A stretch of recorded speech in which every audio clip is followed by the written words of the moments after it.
Hey, what's up? It's your boy, 24/7 here with 24/7 Fusion Media, representing the Primetime Kings. It's great to be here.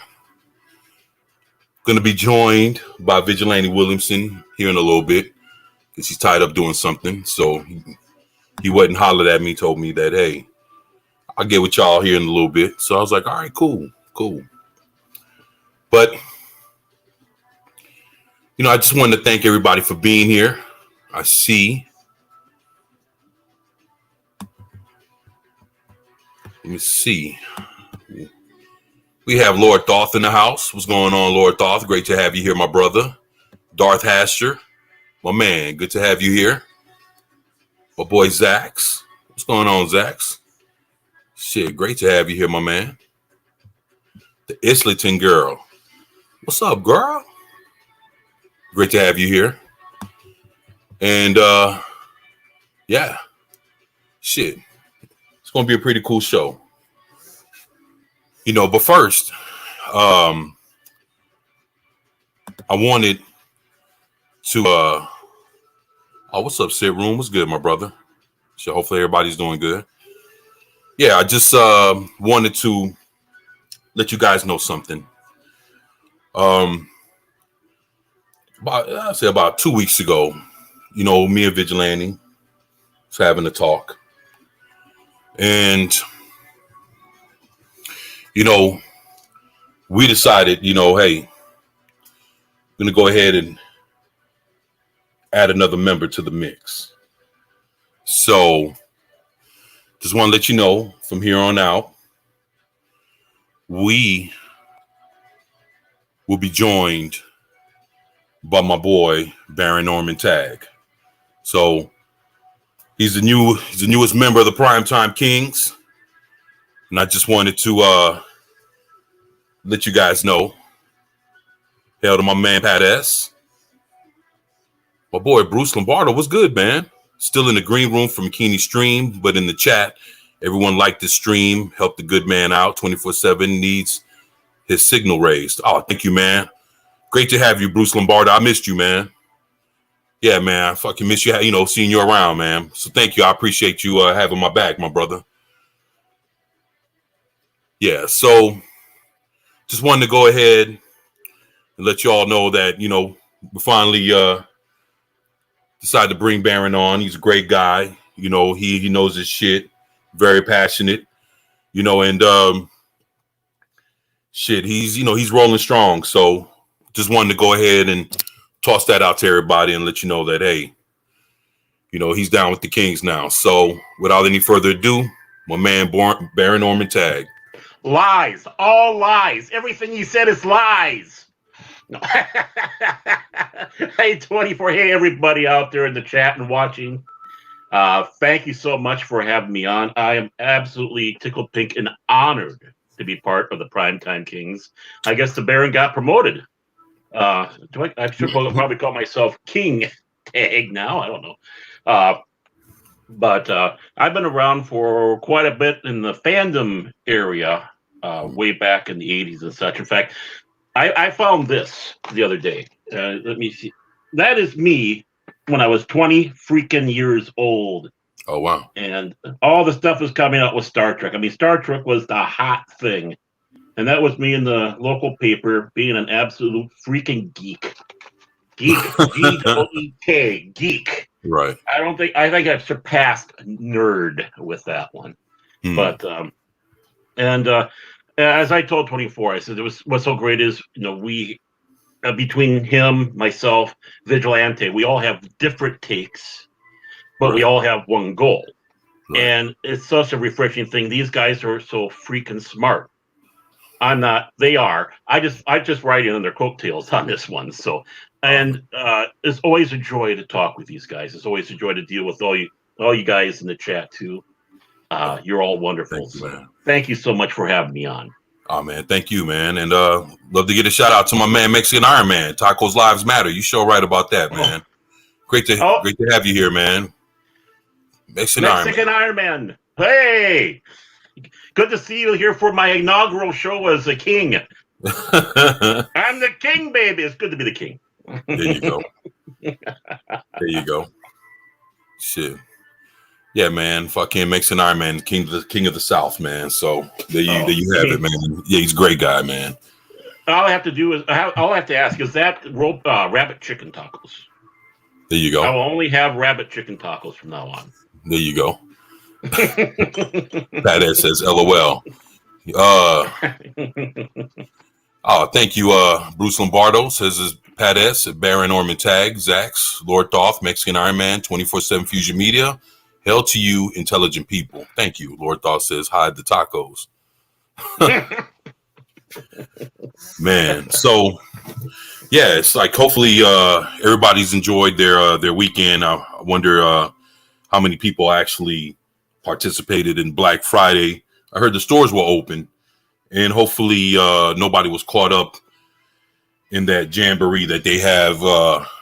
Whenever the stores are open and people are fighting over a toaster, hopefully that kind of thing didn't happen. So if you guys went out shopping, hopefully you guys were safe. Hopefully you got what you wanted or something close to it, and hopefully nobody wasn't trying to steal that shit from you or get it out of your cart or whatever.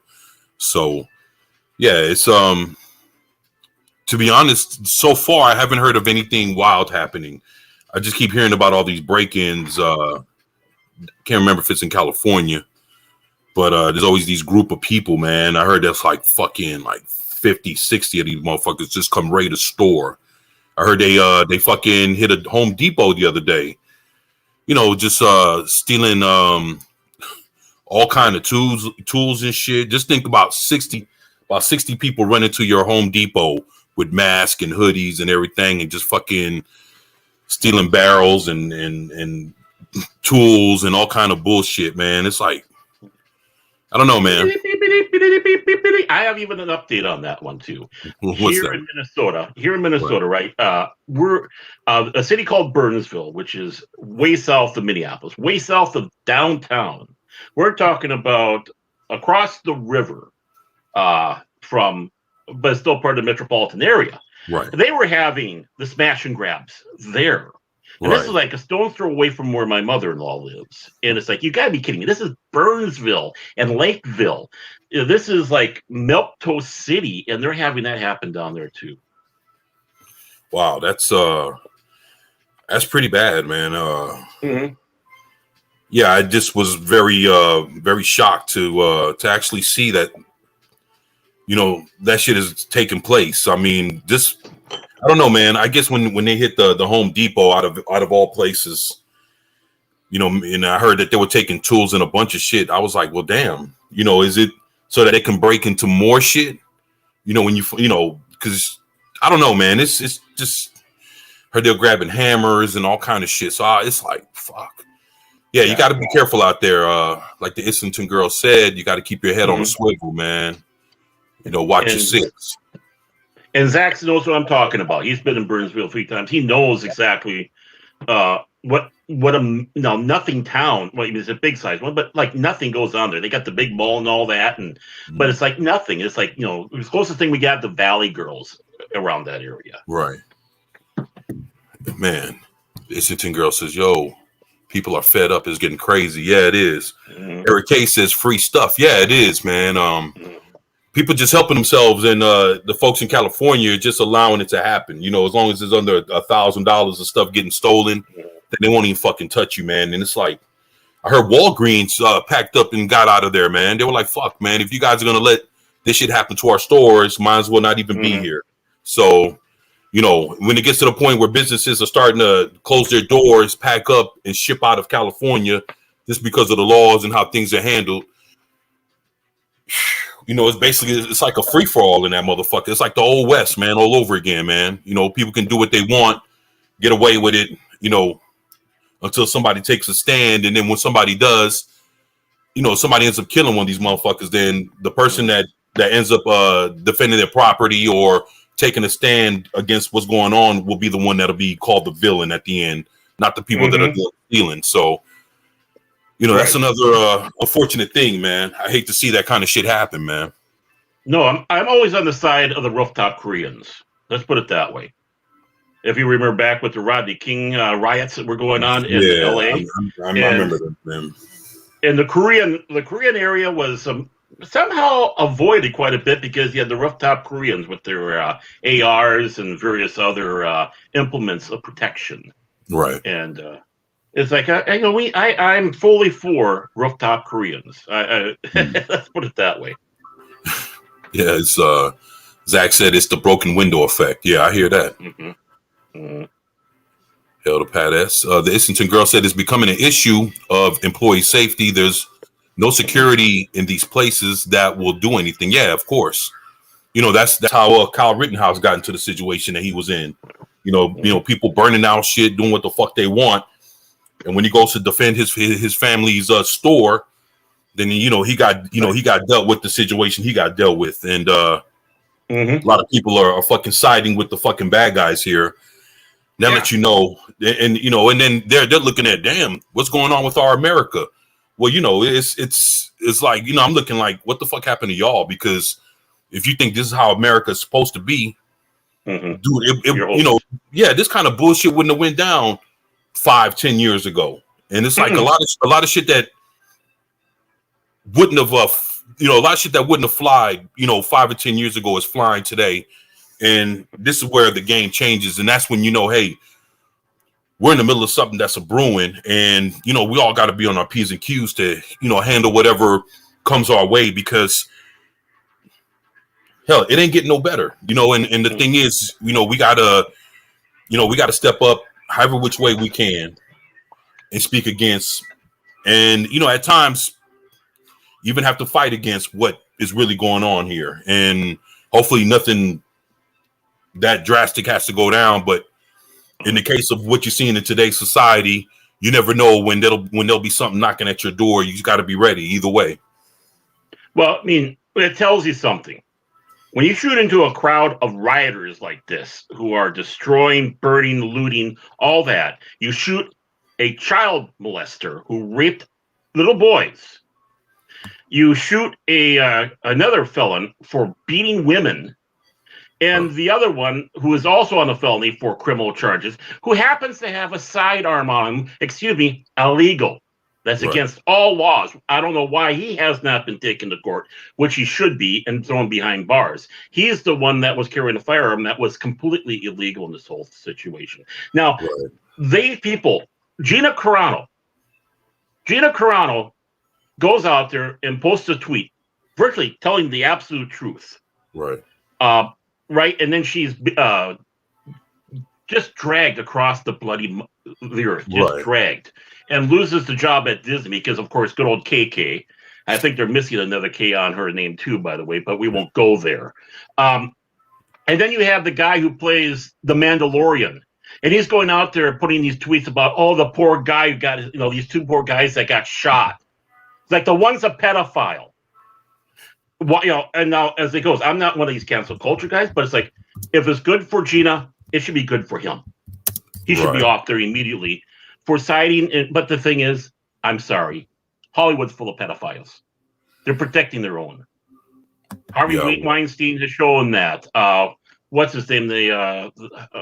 Several of the actors have shown that they're that way. For crying out loud, I know allegedly Tom Hanks is living in Greece now because pedophilia is treated as a disease, not a crime, and they don't have extradition laws. Well, allegedly Tom Cruise, not Tom Cruise, but Tom Hanks is over there for that. And it's like, I'm sorry, you guys are protecting your own. The press was keeping all the pedophiles being arrested in Hollywood about 3-4 years ago, or 2 to 3 years ago. There was a massive roundup. The pedophiles are being dragged out there, and I bet you nowhere it was probably coming out of was the Hollywood area. Right. Well, someone's called. No, I was gonna say, I mean, there's all kind of shit going on, but just to let everybody know, we are joined by the one and only Fat Steven Seagal, my man. Hey, Fat Steven Seagal. Is my mic on? Yeah, it is. I hear you. Is my mic on? Yep. Are you sure? What's going on, my Did you got brother? something? Not much, popping in for a little. Just I appreciate that, man. Yeah, I know I can't be everywhere at once. I'm sorry. Oh, nah, man. Shit. Happy to have you here, man. What's going on, man? How you doing? Doing all right. A little exhausted, but we got our first snow plow today. Like snow everywhere. Ooh. Yeah, no, I like it. I'm in a high res. I don't have to worry about shit. I don't have to worry about Right. shit. Yeah, but no, I'm doing all right. I'm glad, man. lucky I'm we don't happy have to you see yet. you, man. You want to add on to this? You also got Will Wheaton, who literally tried to say the judge has a white supremacist heart as well, too, because of this shit. Yeah. Oh, I haven't gotten there Attack yet, people but on you're right. Twitter who literally used facts, and Will didn't even do fact checking enough to realize he's replying like a moron. I think the more facial hair that guy grows, the more his brain shrinks. Oh yeah, Will Well- Wheaton is he's definitely a piece of work, man. Okay. Yo, you got There- some people. I'm sorry, I was gonna say you definitely got some people definitely saying hi. Like Lord Thought says, "What's up to you?" Oh, I know. There's excited for that. Oh, there you go. And so does Zax. Yeah. Audrey Lewis, great to have you here. Saying hey to Eric K. Wesley sucks. Lord Thought. Oh yeah. It does sound. He does. Hell There to was- Eric and Sandy Anderson. Great to have the Andersons here. Thank you for that. Mm-hmm. No, Man, hey, Eric, it's, Zax, Thoth, Audrey, Sit Room. Sit Room. Pretty much. It's just been. I want this year to end. It's gone by fast, but it's been Yeah, it has. one effed up roller coaster. So it's definitely different. Yeah. Well, he said the same thing last year, and look what happened. yeah, well, Mr. Optimism here. Mr. Optimism. But yeah, it's got to get better. It's got to be better. That's, of course, man. But yeah, I agree with Lord Thoth. Shut up, Wesley. I will be setting up a GoFundMe later on today to get me escaped from Canada. It's for the Underground Railroad. It's to get Fat Steven out underneath the ground. They need about 4 miles of construction crew because there's not enough Crisco to slide me out. So I'm not serious. I'm just fucking with you 24. I'm not serious. Oh, I was. Honestly, Underground Railroad or Fat Steven GoFundMe? No, I ain't doing that. I would never do that. Man. No, There you it's go, just- man. It's just, I'm just. Rittenhouse deserved to win. Not Yeah. because he didn't do anything wrong. It's because he was putting the legal standard of what defending yourself means and how much of that right is taken away as a single individual. And the people who are trying to make villains heroes are the ones hiding and projecting away from everything else that they got stashed in their closet when it comes to skeletons. Mhm. It's their own guilt personified, in my opinion. And you can see it in the way celebrities act, the way people act. And they're criticizing the country when you're not realizing that you're defending monsters that went out of their way to technically mob attack a single person who defended themselves. Mhm. And even the prosecution looked like a political fucking attack, and it was. It was Mhm. the politics of you defending yourself. And if we lose that right, then can we ever defend ourselves again? And I think Rittenhouse, even though he won that case, he's targeted for life. Right. Mhm. I heard he had to move, man. He's going to have to move no matter where he goes. People are going to know his face. And he's what, 18? Yeah. He has his whole life ahead of him. That means job security is already effed.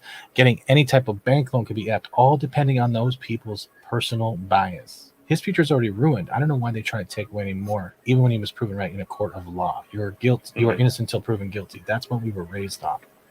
Mhm. And they're trying to take that away, saying you're guilty until the public opinion says you're not guilty. No, you don't. Right. And we've had that for a long time now. I mean, look at across the board. They're dragged out there. Look at when the Atlanta bombing happened back during the Olympics, Right. I remember that. and they had that security guard, the rent-a-cop, and he's the one that discovered the bomb and got people to safety. He was right away called the hero. And then everybody from the press, the federal, the FBI, everybody started saying, "Oh no, he planted the bomb." It wasn't even alleged on it. They're saying, "Oh, he did that so he could claim fame for himself." and they're going through all this stuff about how he's this fat, overweight, Rent-A-Cop wannabe cop and the failure of this and that. It was proven later that he was innocent, hardly got any press at all for it, and he died thankfully in obscurity, because of all that. But he died taking care of his mother, and it's like right then, back in '96. Yeah, I remember right that. there. You're guilty. You're guilty. And I hate to defend a Kennedy, but what was that kid's name again? In fact, he wasn't even a proper Kennedy. He was, lawsuit, but they had the blue dots first came on to the court cases when they have, to protect the person who had the crime done on him, and they literally had the guy, guilty before he was even innocent. And I don't like the Kennedys, not at all, never have. But I have to defend. Everything was going on that this kid was actually innocent in this whole thing. It was a setup. And let's go back to the 20s and 30s. Fatty Arbuckle. If you remember Fatty Arbuckle, great silent film director, actor, one of the top comedians of his own time, and he was accused of raping and killing a lady of the evening at one of these wild parties. And it was all yellow journalism. He was guilty. Even when he was proven innocent, he couldn't get back. He was had to do everything under a nom de plume, an assumed name. And he was supposed to have actually direct Sherlock Jr. with Buster Keaton. But at that time, he was so bitter about the whole thing. Buster Keaton says, "Hey, listen, Fatty, I have to let you go. Roscoe Arbuckle was his real name. I have to let you go. I'm going to take over." And he directed it on that one. But his career was destroyed off of, again, yellow journalism, guilty before innocence. Pat S says Fatty was a creep. Fatty Arbuckle, he wasn't a creep. A lot of the stuff they had about him was lies. Pat S says also cool. My cousin is a Louisiana wildlife and fisheries agent and has to requalify every 2 years on airboats and the chaser cigar boats. I love the ride on those airboats. Those are cool. Zach says I'm sorry, it's just Zach said some dude plowed a truck into a parade, killed the kid, and all you hear is crickets. Yeah. 6 people. Yeah, 6 people dead. Right. And I don't know how many others injured in the whole thing. I heard it was 30. About 30, yeah. And, they had to, of course, quietly take care of all his posts that he had, but he was one of those, let's go out there and kill Whitey and stuff like that. I don't mean to make it sound that way, but that's what the guy was doing. It's like he's all upset, and I'm sure this was a retaliation because of Wittenhouse. Right. You got Eric K that says Fatty Arbuckle was totally set up, and it ruined his life even after he was proven innocent. It destroyed him. And it's happening the same now with all these people. I mean, the one person's career should be absolutely destroyed as well. Wheaton, just for playing Wesley Crusher. Hey, what's going on, Sherry? Great to have you here. Yeah. Man, a lot of great people here. A lot of names I haven't seen yet. So, hi, everybody new. Yeah, it's a lot of real unfortunate, things going on. And I was sitting, I was actually kind of looking at some articles that I, thought maybe we can kind of go over a little bit. If you guys are interested. I got a little bit of time. It's your show. Let's go for it. I can't read. So read it to me. I can't read. No, you're good. Shit. Well, there's a few of them here. Okay.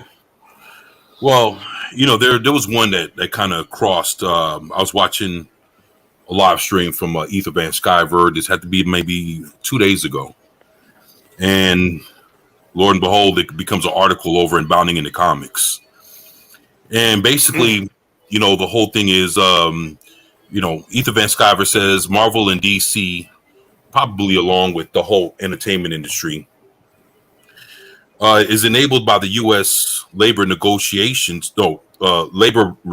regulations to make comics and basically entertainment woke bait.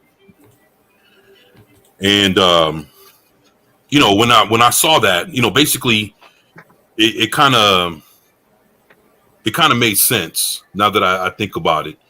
And so basically what he's saying is, he was kind of taking it in the forms that, he deals with comic books, so he kind of threw comic books in there, but you can kind of look at it from the whole entertainment standpoint that when all this shit, when entertainment really went woke within the last 4 or 5 years, and people stopped watching shows, people stopped buying comic books and everything else. So a lot of us not knowing what was really going on, because we're on the outside looking in. We're looking at is the things we love are being turned to shit. So while you sit there and you look at it, you just think that people's ideologies got in the way. A lot of creative choices were basically fucked over. So like one day, Jonathan Kent is this, and the next day, hey, he's the gay Superman now. Like all this little weird shit that's been going on that we've seen has been happening, from the decisions from Star Wars movies, from Star Wars and Star Trek, and just a lot of different properties, whether it's, whatever you look at in the entertainment industry, including video games. And when you look at all this, you just think that it's people and companies kind of just trying to usher in another life, basically a lifestyle change, which is what it is, because now it's in our education system. But when you start looking at all that, and from what he's saying, is that basically it's the U.S. government that's coming in and enabling with our tax dollars, to basically pump propaganda within our entertainment, with all this woke shit from activists and people that are not even attached to the entertainment industry. And that's the thing that, I don't know. I sat there and I looked at that and I was like, wow. So basically when we thought it was just folks trying to do a bunch of shit, and there's a lot of people that have their own agenda when it comes to it. But when we sat there and looked at it and thought that it was just people going woke, come to find out that they get, there's a lot of people, there's companies that are getting paid for this shit. Well, yeah, these programs started under the Obama administration. And I don't think it's any secret. That's what I'm hearing. Oh, yeah, and Obama is or was a big comic book guy. He loved comics and stuff like that. So he knew the power of comics. Right. He knew that you could get that into, if you could work it in there. And obviously, let's face it, he had such a sympathetic crowd over there from day one, right, that they'd follow along, and they didn't even need to have money sent to them to say, hey, you want to have this, you want to have that, we'd be more than happy to. Right. Now you start getting government money in there. Well, look at PBS. I mean, look at the garbage on PBS. Yeah. It's supposed to be public. The public bullshitting system? Yeah, exactly. Exactly. At one time it was pretty good, but, let's put it this way, it's not public. No, the only thing they have left is the Antique Roadshow. Mm-hmm. That's just going to be like the Antique Supremacist show. Yep, that's white supremacist. that salt shaker is what? Supremacist? That oven lid? Supremacist. Mm-hmm. That grandma's 90-year-old wedding ring? Supremacist. Mm-hmm. Man, but the thing is not working. Right. You said yourself, 24. It's not working because people are not buying the comics. They can dump as much money as they want into the comic companies to keep them around, but if they're not buying it, it's not going anywhere. It's just not doing what they want. If no one's watching a lot of these new shows, they're tanking. Even other countries where they're doing the same thing with the BBC, with Doctor Who, and other shows that they have over there, and other areas that have government-controlled television. Even up in Canada, let's face it, is CBC, government-controlled television, and if people are not interested in it, they're not going to watch it. There's so much out there now that people can get entertainment other places. Well, we've talked about many times. Right. Well, the thing is, from what I saw from the article, the reason why these comic book companies and these shows and these movies keep pumping out their product, even though folks are watching, the ratings are going down, like Batwoman, and Doctor Who, and I've seen Doctor Who losing millions and millions of viewers. Mm-hmm. And the fact that no matter how much they're losing, they're still pumping out shit. And the thing is that from what I'm understanding, is that because the reason why they're doing it is because they're still getting paid for it. So whether we watch it or no, whether we don't watch it or whether we don't buy it, whatever it could be, the comic books, we're not buying it. These fucking TV shows and movies, we're not watching it. Video games, we're not interested in how they're turning out. They're still getting paid. Mm-hmm. And that's the reason why the shit keeps pumping out. Because whether we put our attention to it or we put $1 to it or we don't do anything with it at all, they're still getting something on the other side of it. When for a while I thought it was, if we don't put our money, like basically if Doctor Who, as all the millions of viewers that they're losing, if the money that they're getting to pump Doctor Who was strictly from, the viewers and the people that, entertain that show, Doctor Who would have went under a long time ago. Mm-hmm. But the fact that Doctor Who is still rolling, no matter how bad it gets, is showing that there's another entity behind it all that's pumping money into it that allows it to keep living. And I'm like, damn. And so me, like I said, I don't fuck with politics, but for me to like read this shit and kind of look into it a little bit more and to see that, what, when we thought that we could fight this shit with not supporting it with our dollar or giving it our, any of it our time, there's something more nefarious behind it that allows these things to continue even when it doesn't get our support.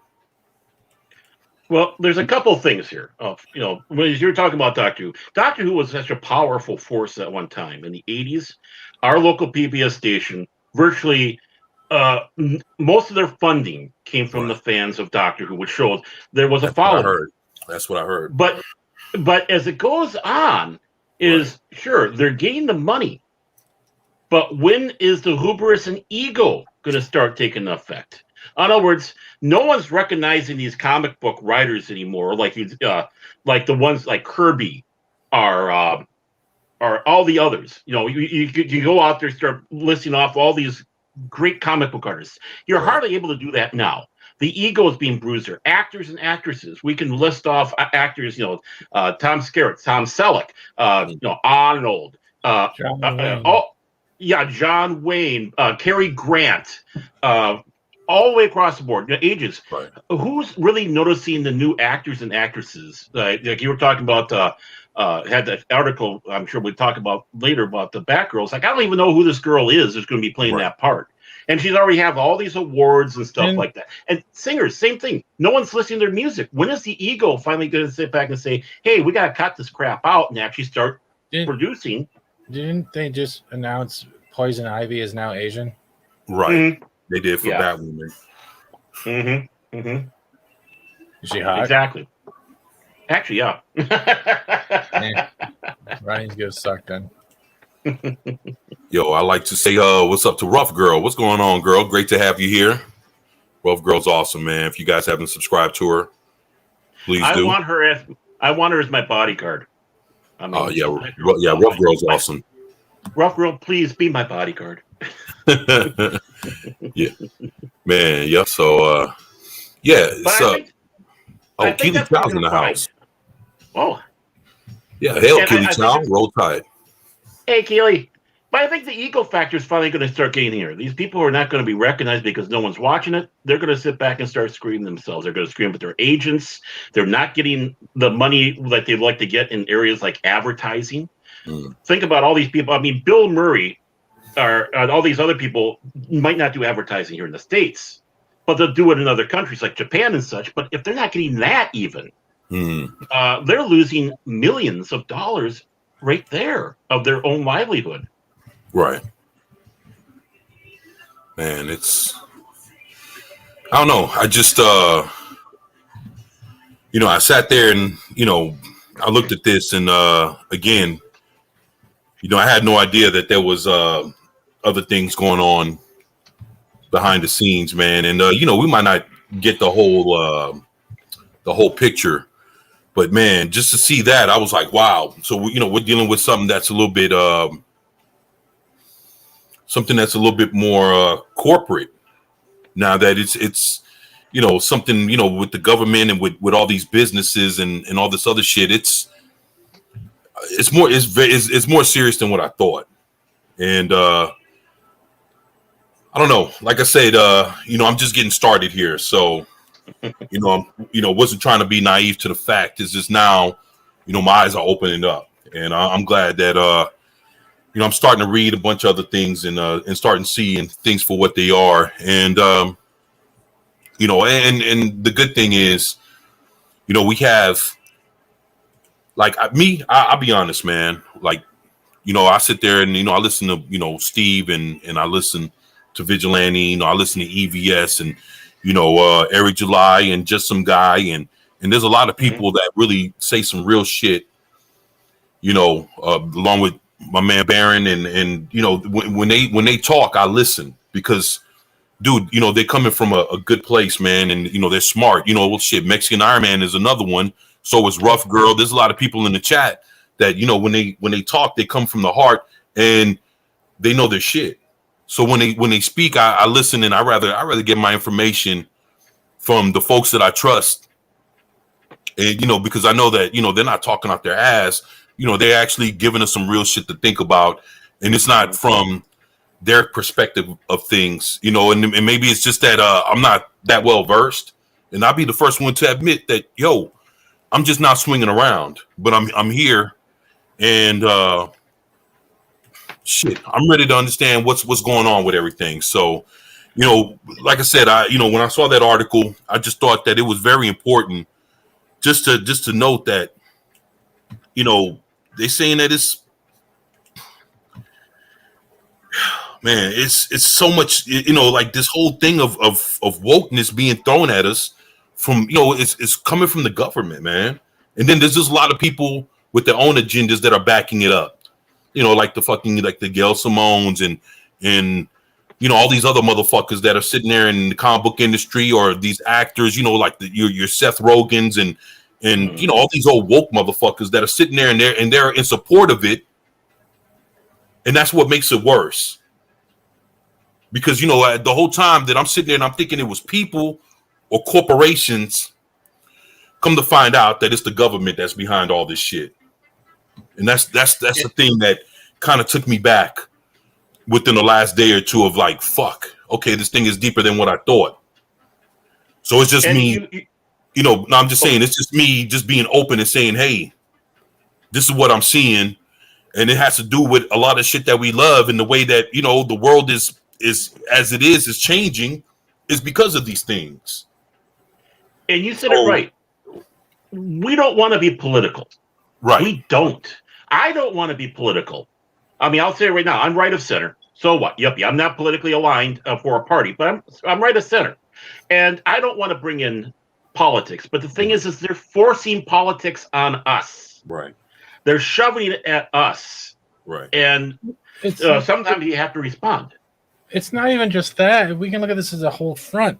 Yeah, they might be shoving politics at us, but we got people that we know personally or deal with on a daily basis or a weekly basis that have taken up this political anti-fight towards this shit, and they expect others to fucking follow in suit. Oh, you don't do politics. You're not being political. Then you're this or that. You must be a coward, or you must be afraid, or why won't you stand up for your shit? Because you know what? Other people have other things in life that are more important. And the political stuff, once you get sucked into that hole, you lose yourself in it.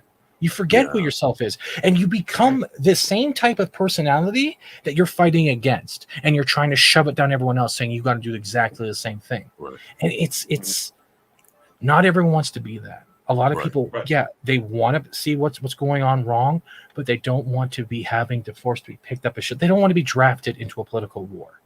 Oh, I understand that. Yeah, that's And true. Like me. it's in your, guess what? It's in your face. But guess what? If it was in our face so much, you know what that means? They're fucking losing Mm-hmm. because they're trying harder and harder everywhere. Right.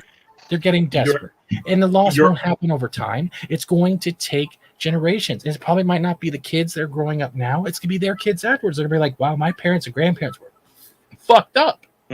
Right. And it can be just as much as a generation. Honestly, I mean, take a look at the change of a generation from the greatest generation of World War II and then the hippies.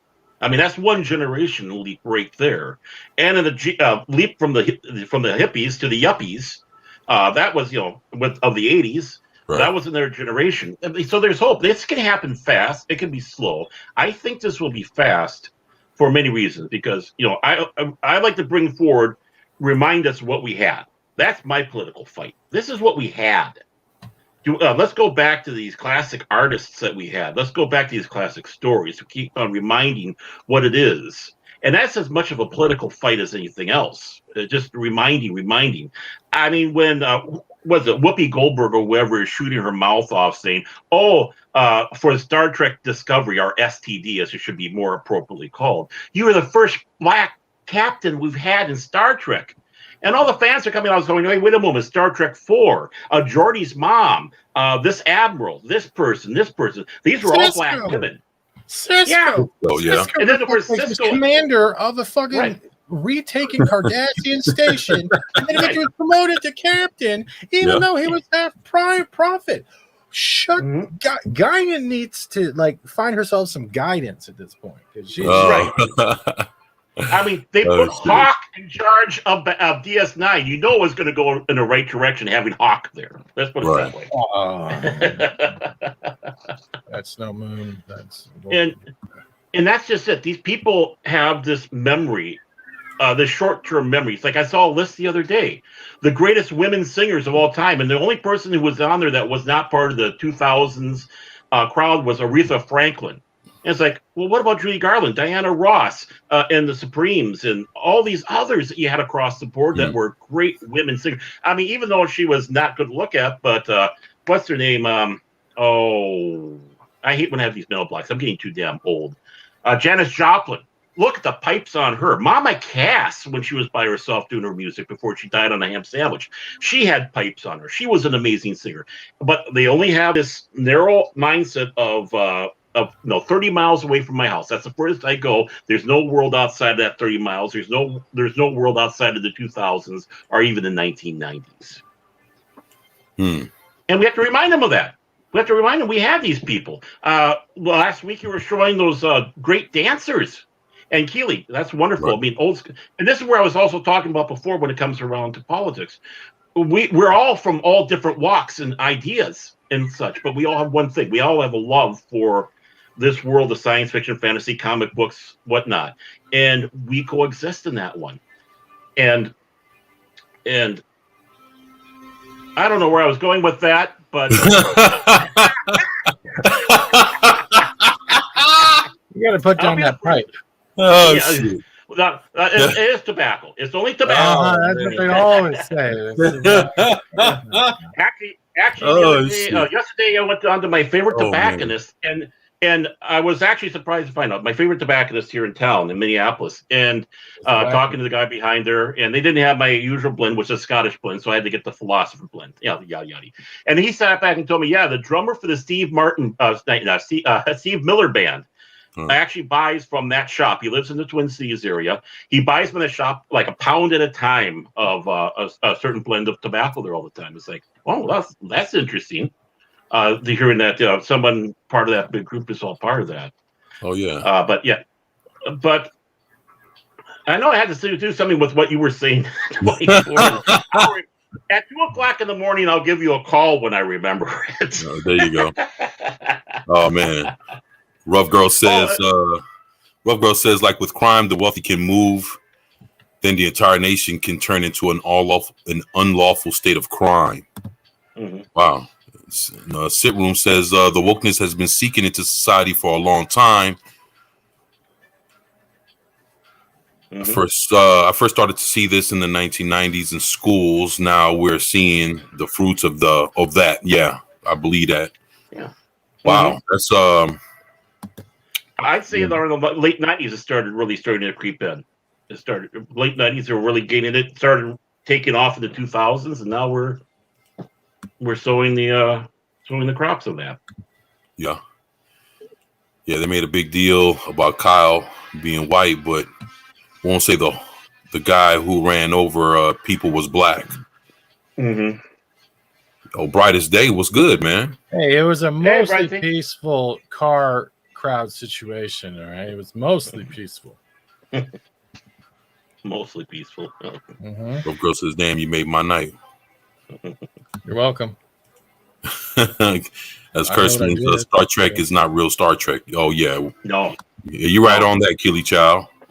No. Oh, man, Brightest Star Day. Trek, good to have you here, man. Was it 2005 was when Star Trek ended?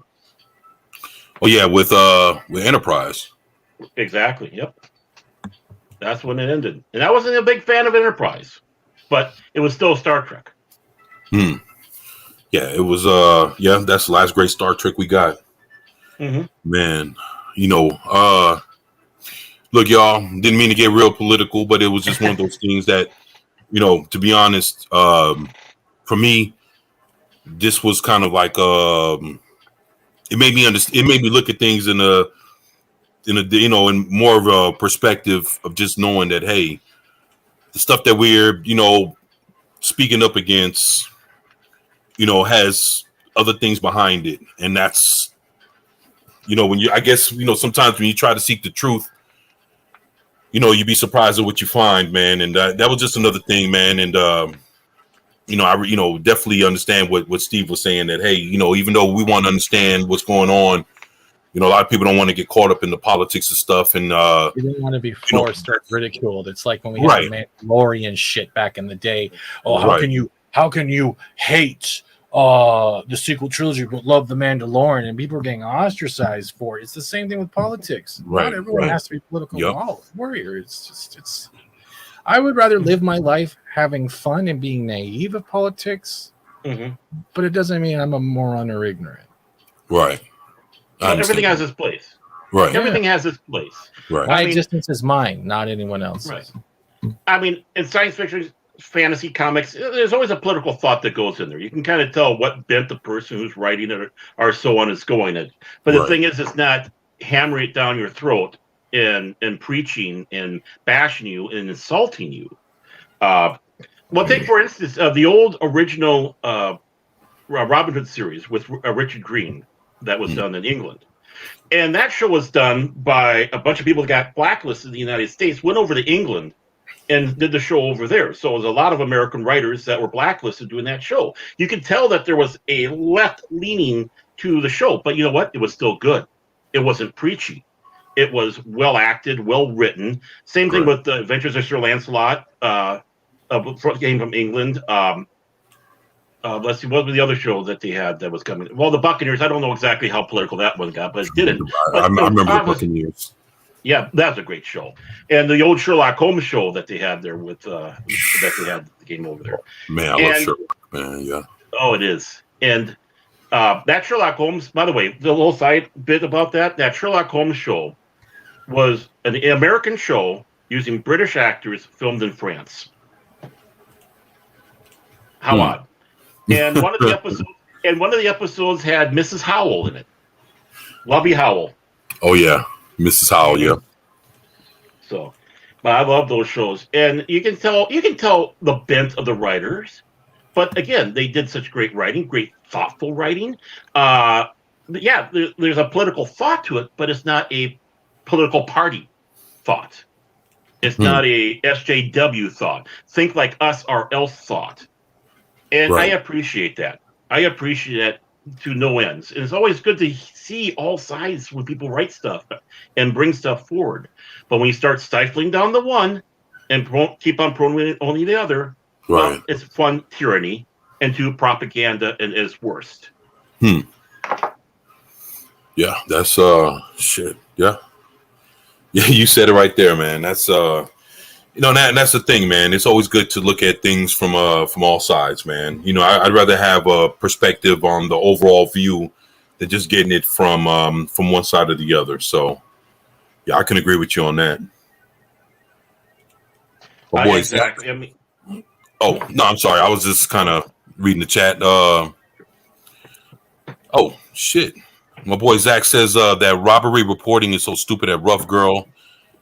Well, this is what it is. Rough Girl says if the news refuses to report crimes, are they to blame if the audience keeps getting robbed?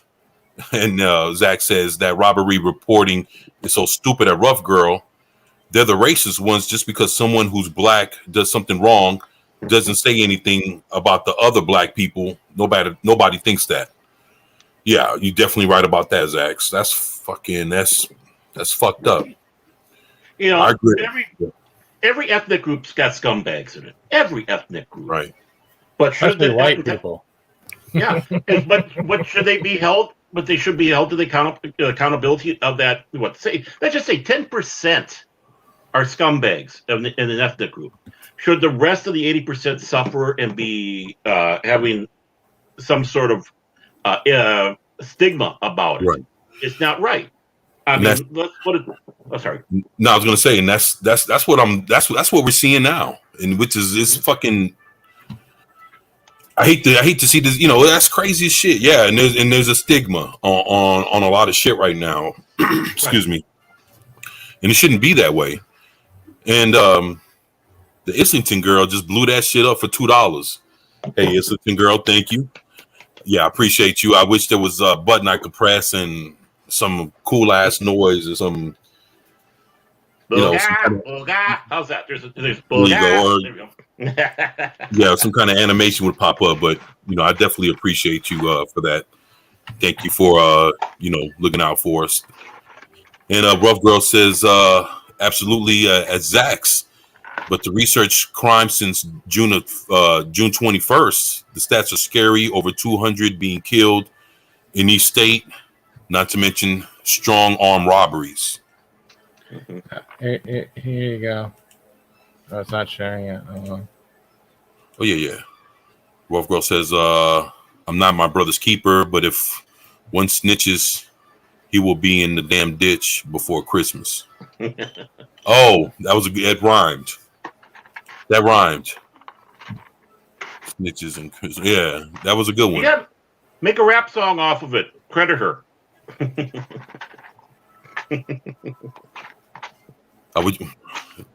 There you go, 24 play. No. Give me money. Light that shit up. Give me money. I love it. There you go. Yeah, that's some good shit. Put that shit down. Rough Girl says, Zach says a Rough Girl being killed in robberies, that's scary. Mm-hmm. Yeah, man. I mean, that's no way to die, man. I mean, fuck, man. Especially if people getting you for all your shit and you coughing it up without a fight and you still die at the end of that shit. Like, fuck, that's And, well, the Islington girl thought that was pretty funny, Steve. Anytime. It comes down to the fact that people say that we can't have draconian laws because if you have set the highest level of punishment to somebody that's doing a crime, then they're going to go out in a blaze of glory or whatever, and whatnot, because they feel that they're in a put in a corner. But the thing is, for the average citizen, it's the same way. No matter what I'm going to do, I'm going to get in trouble. So, okay, the war has been declared. I have to protect myself. I don't care. And it comes down to one sad thing. Is I was being told by a police officer.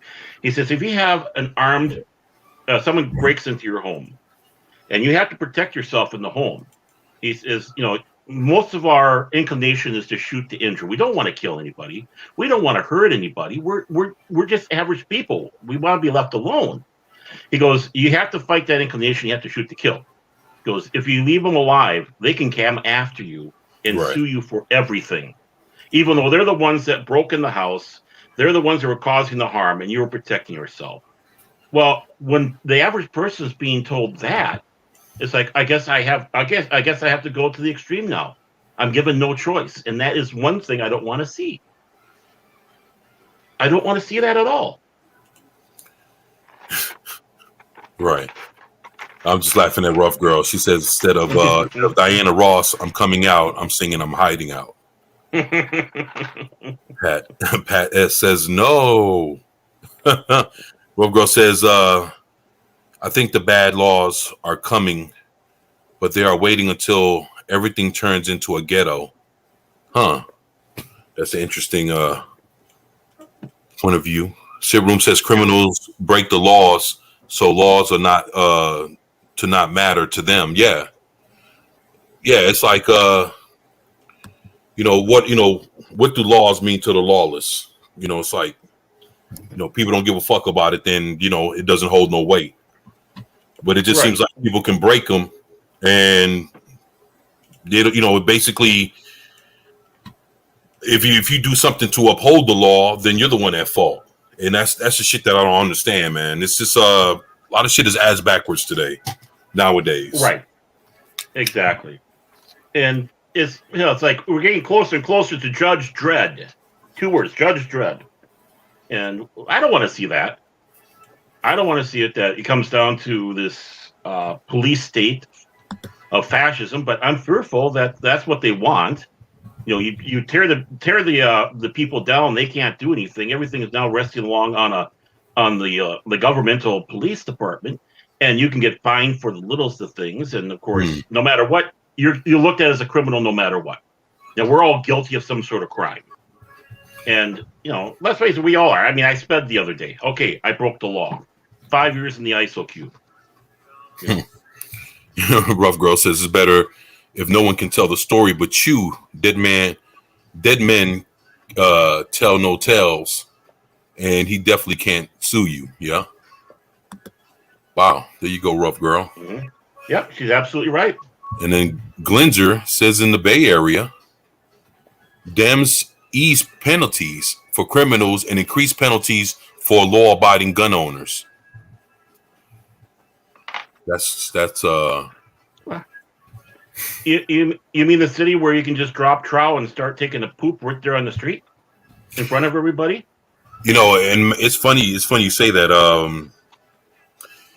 I watched a video. This was like earlier this year of 2 people fucking in the middle of the street in broad daylight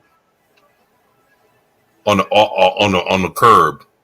And when you got shit that's just that raw, you live in the place that nobody doesn't give a fuck, man. If 2 people sit there and fuck each other, man, where people just walking by, there was people walking by with their kids and they were like, oh baby, don't look at that. Come here.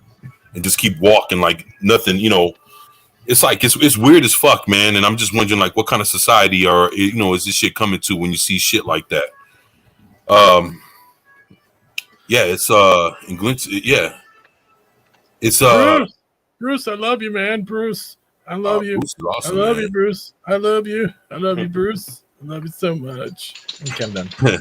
And then what city was the aardvark in the street? say it again.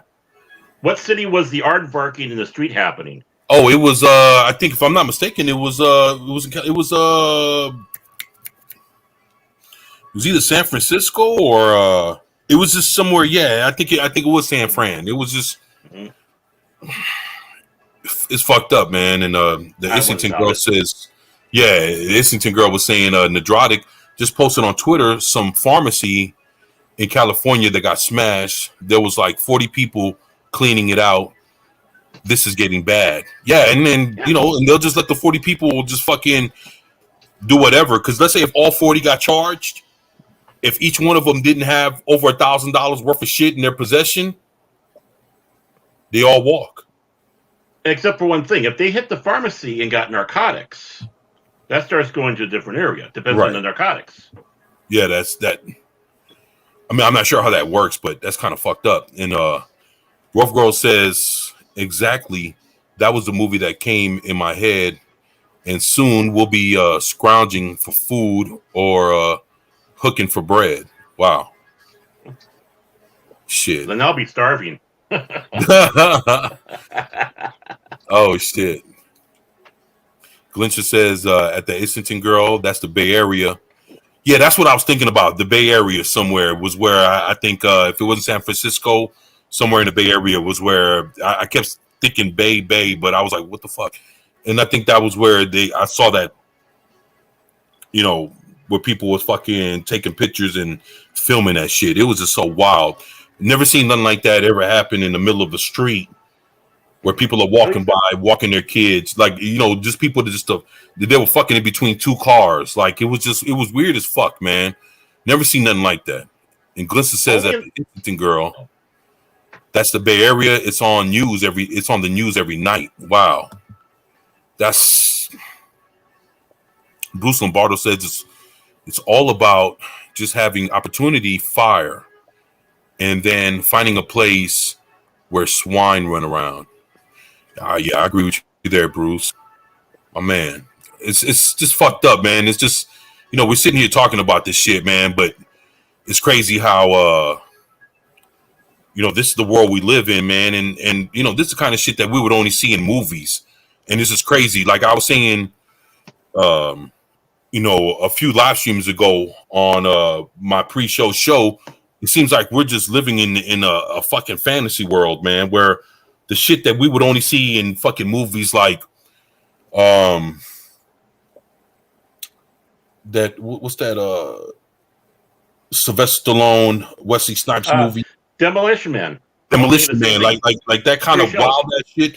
It's kind of basically looking like this, the kind of world we're living in now. And just to know that kind of shit is happening, man, it's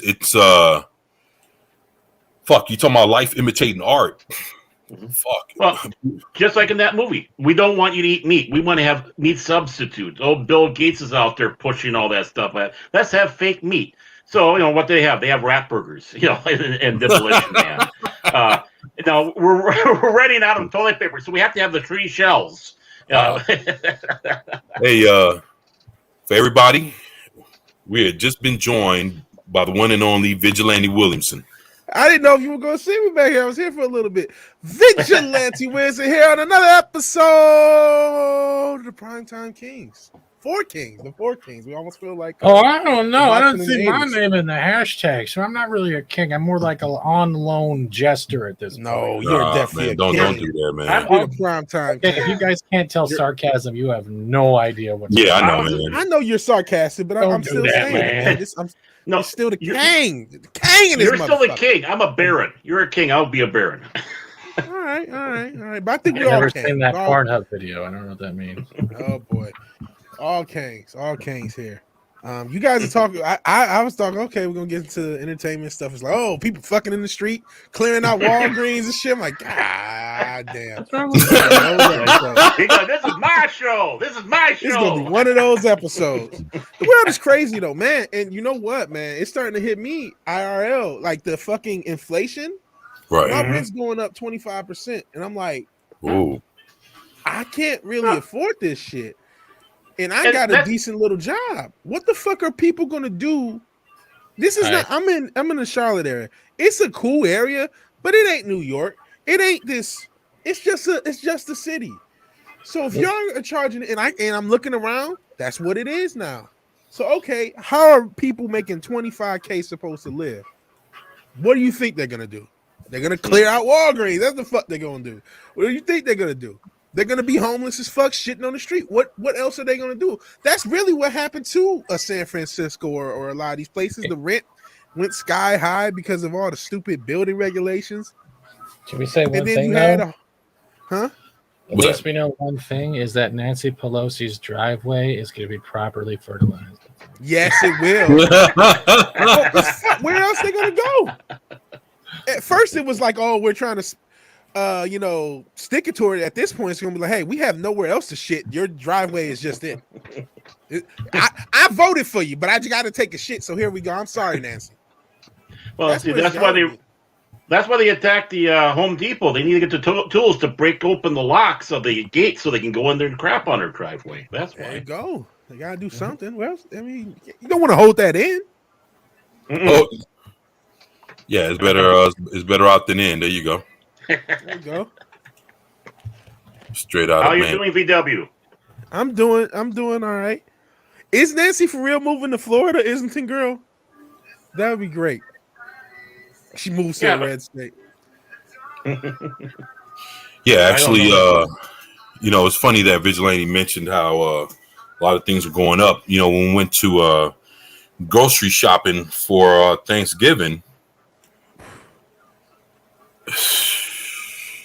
man, you talking about stuff that, let's say you buy something that's fucking $5, now it's like $7 or $8, that kind of shit. So it's that extra 25-30%, like Vigilante was saying, like things are actually going up. And it seems like the more expensive, the worse it gets, whatever it is, whether it's food or clothes or whatever the fuck, it don't even matter. Oh, you Yeah, man, clothes. inflation's real, man. And all that's really due to the fact that nothing's coming in, man. So that's why, a lot of people are worried about how we going to feed the homeless and people that actually need to eat for the holidays, when the people that normally would give don't even have it to give this year. Yeah. Yeah, welcome to my disabled life, man. That's exactly what it is. And that's and that's the scary part, man. So when the people that have been known to give for fucking all this time, all the decades, people, when they're to the point where they don't have it to give, that's when it's scary. When the people that support can't do it, because everything is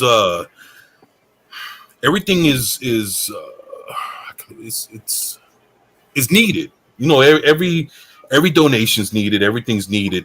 But then what the bad part is with all the those containers and people, all that shit, like shipping, like shipping is so, like, all that shit, so much stuff is backed up. Let's say even for the mail, if you wanted to ship something in the mail for Christmas, it'll probably get there probably somewhere in January or in February. I fear. Oh, sorry. No. I'm just saying that this is how bad it is. So, I understand where Vigilante's coming from, man. It's fuck yeah. And even fucking Dollar Tree. Yeah. Shit that everything costs $1 in that motherfucker. Now everything's going to cost $1.25 or maybe a little bit more. So now Dollar Tree's not even $1 anymore. The church I used to go to here in my town here, I went back to the church I grew up in because it was a small congregation, you have help, but we have a great congregation here. Every Thanksgiving they put out the dinner, and thankfully they did it this year still, even with the COVID crap and all the rigmarole. They were able to supply that, and they have every Monday come on in, we'll feed you every Monday. A bunch of the churches, so people can go from one church to another, get a free meal, and I'm fearful that they won't be able to do that after a while because they're not going to be able to afford it. A comedian here, a couple comedians, the world famous Bob Damaris, I'm going to put a plug out to him, and Fancy Ray McClooney, two notable local comics. They do food shelves up in the cities and in basically the hard hit areas of the urban area. Right. And I know he was always struggling. I know a lot of times he was putting money out of his own pocket to help support all this. Right. And I'm fearful that he won't be able to keep that up. He and Fancy and all the others won't be able to keep that going in that area because of this. And I have a holistic approach to this all. What you do to somebody else is going to affect you. And like you said, Vigilante, your rent's going up. That's because you had a bunch of schmucks out there. Let's vote for all these taxes on property owners. I live in an apartment. That doesn't affect me. And then they find out later, boom, their rent went up. 10, 15, in your case, 25% for you? 25%. Yes, let's tax companies. Well, I have news for you. Companies do not pay taxes. Anytime you put in a tax on a company, it goes into the price of the product. You're still paying for it. That's why products and goods go up in price sometimes when they do this quote unquote. Oh, sorry. I thought Fat said something there, but no. You they don't pay taxes. It goes into products and goods, and therefore it's biting you again in the ass. You got to quit going out there thinking, "Oh, we're going to have a free lunch because I'm going to screw somebody over." Because every time you screw somebody over, it's coming back at you. It is, and we got to start being nicer to everybody all across the board. We have to. Yeah, we got to. Now, as a fat fuck myself, I've been getting a lot of fast food. And actually, if there is a plus, I have to lose weight because I cannot afford to eat like I've been eating. I just can't. That's not even a joke. But like, I've noticed that I try to always be patient with people at fast food restaurants, even if they fuck up, or especially now, but they don't even have to do this shit. But there's people who are still impatient with them, still kind of assholes. It's like, dude, this motherfucker's cooking you food for like hell no. Oh hell no. $10 an hour. Oh hell no! If I'm using Uber Eats and they mess up my meal and try to give me the like an ordinary thing while I'm paying extra for another thing, nah, I'm gonna call shit on that. But no, I'll call Uber Eats to get my refund, but I'm not gonna be an asshole to the individual who did it. No! I'll wait till they get home, they unlock their door, and then I'll shit on their driveway. There you go. There you go. That's the way to do it. Well, yeah, I mean, we all make mistakes, and the last people I want to screw around with is the guys making my meal. Let's put it that way. Oh, I mean, I worked in food retail, and these people coming over and treating me like shit.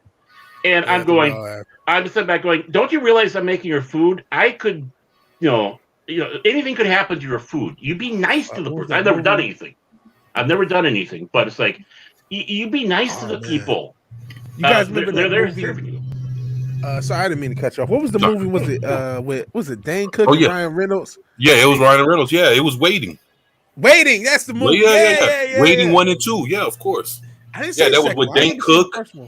Yeah, it was a bunch of especially when he yanked that old peanut that old pubic hair, scrotum hair, and he put that motherfucker on there, and that motherfucker was eating that damn shit. Like it was the greatest thing on motherfucker.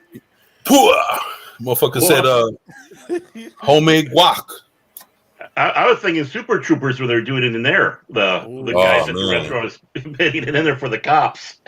Yeah, Waiting. That's the real shits right there, man. With Andy Milonakis. Yeah, that was some good shit. Yep. I remember. I forgot about Andy Milonakis. Yeah. Yeah, it was a bunch of good people in there. That was with Justin Long.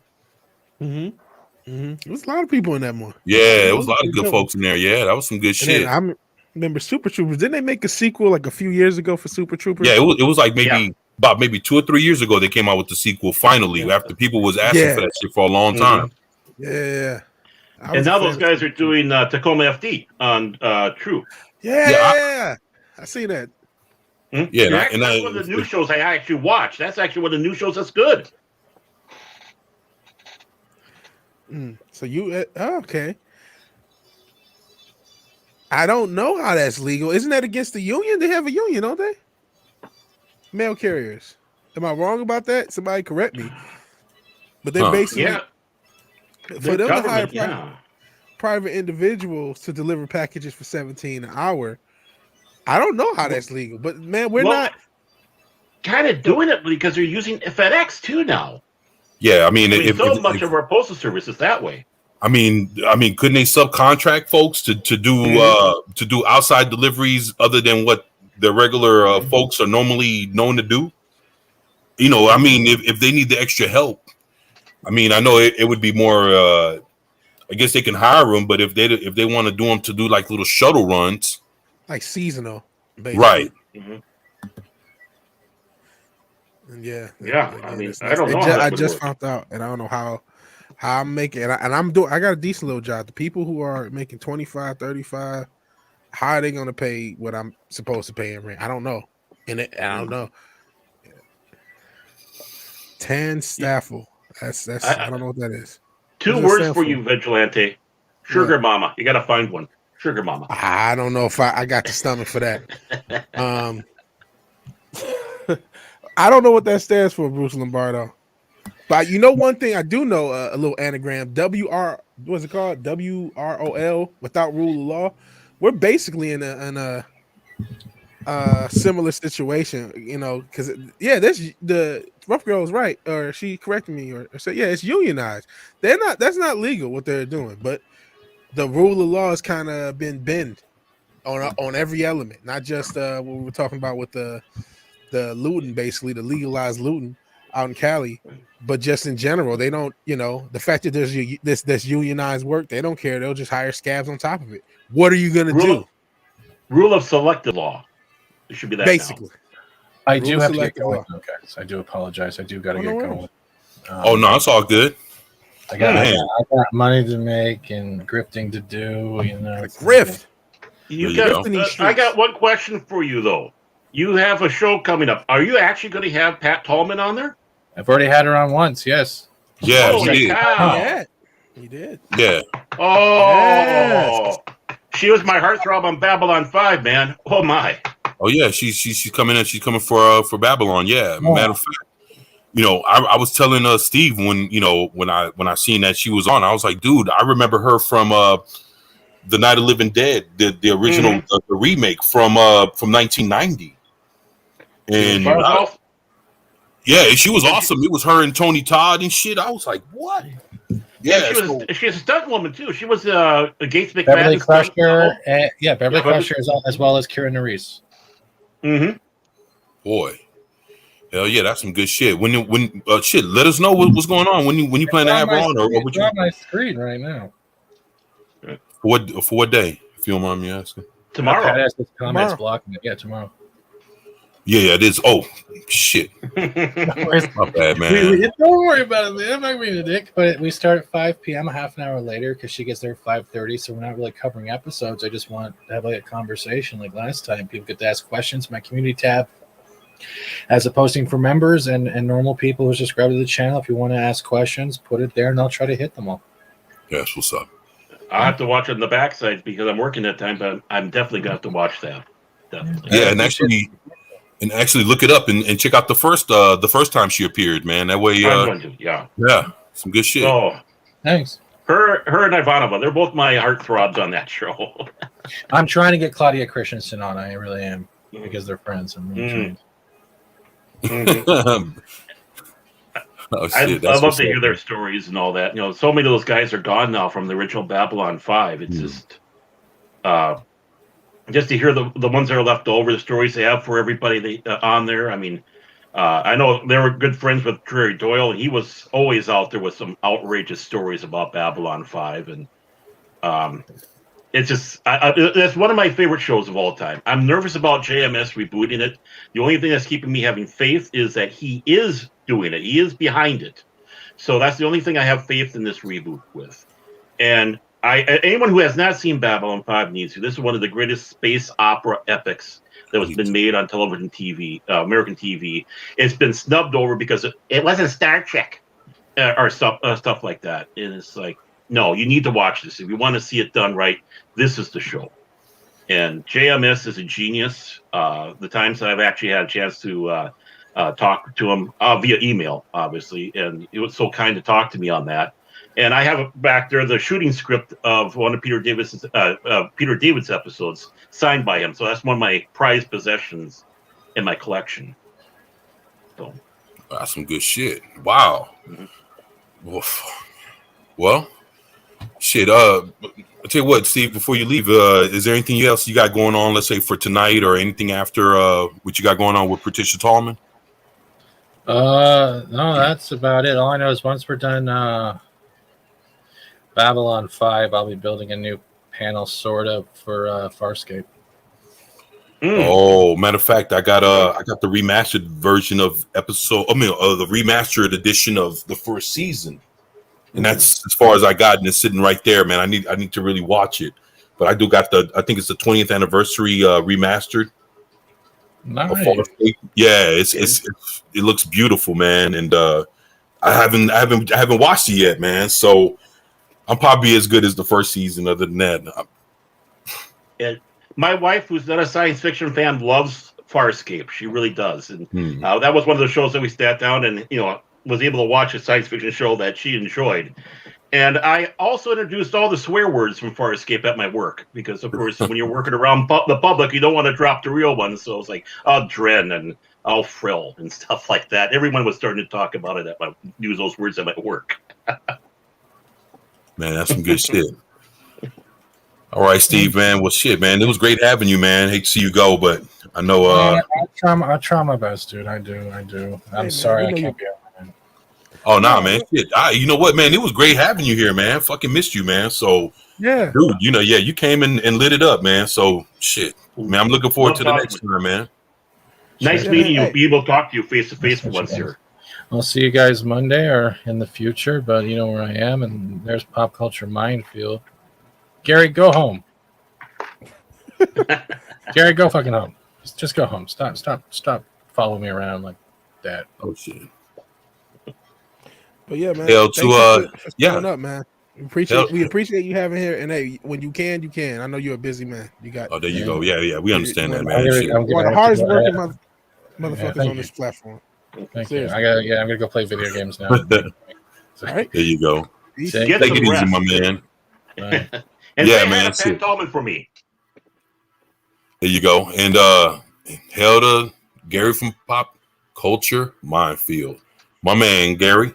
Great to have you here, man. Thank you for being here for a live stream, man. It's fucking awesome, man. Thank you, man. Yeah, man. If y'all don't know, man, Gary from Pop Culture Minefield just hired to do the covers for G.I. Joe, man. Actually drawing the covers, man. For G.I. Joe comic book. Yeah. Oh, so wow. yeah, man, he's doing some great shit, man. So Cool. dude, yeah, it's fucking awesome, man. It's an honor and a pleasure to have you here, man. So congratulations on that. And shit. There was something that I was telling Baron that I wanted us to kind of cover, man. Mm-hmm. It was a story that I really wanted to, get your take on. And if you can look in the DMs, there's one about Isaac Hayes. Isaac Hayes. Right. Oh, My Fortune man. Minefield says, fuck you, Kyle. LOL. So I vaguely remember at the time. There was some beef between Isaac Hayes and the creators of South Park. Right. Well, was he, but once we get through the article, Mm-hmm. you're gonna say, holy shit. Yeah, wait until you hit that landmine. Yeah. I mean, if you want to, and I know you're good at, kind of going through shit, Vigilante, and I really wanted you to be here to go and look at that, because when you read it, whoa, you're gonna be kind of like, you're gonna be like, what the fuck? And I knew, whoa. I scrolled it and I'm like, okay, let's just show the people what I'm. There you go. at. Yeah, let's. That's the best way, because I'm like, I'm not trying to be funny. I'm not leftist, but I'm like, oh man, I hope it wasn't nothing racial. No, it would be way simpler if it was. It would be way simpler and neater. It's something very sinister too, man. Really fucked. So I'm sharing it, and we can go through it. So I was just scrolling the skim while they're talking. I'm like, okay, behind the scenes drama. That had South Park, that had Chef written on the show. I wasn't even reading through the this, and I see voice actor Isaac Hayes appeared to split with South Park over Scientology. What? Yeah, but keep going. Right. Hold on. Hayes may not have quit South Park of his own free will. What?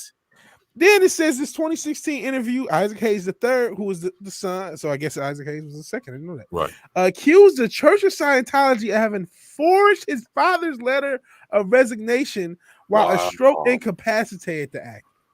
So, Isaac Hayes did not quit South Park. Someone quit South Park for him. That's what his son says. Right. I believe him too.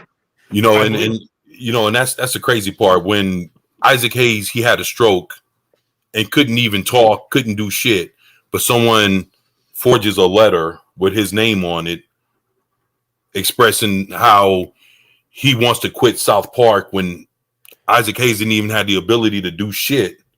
Yeah. Show something fucked up. And they were saying that, at the time of Isaac Hayes, like during his last moments, and that excuse me, and that letter being forged, Isaac Hayes couldn't have done it because he couldn't do it. He was incapacitated. Exactly. He had a stroke. So just to think of someone on the level of Isaac Hayes, and I loved his music.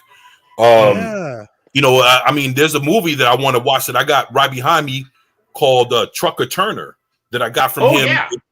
And it's like I have the original Trucker Turner movie that I wanted to watch, which is, of course, between that, he done a bunch of good shit. Yeah.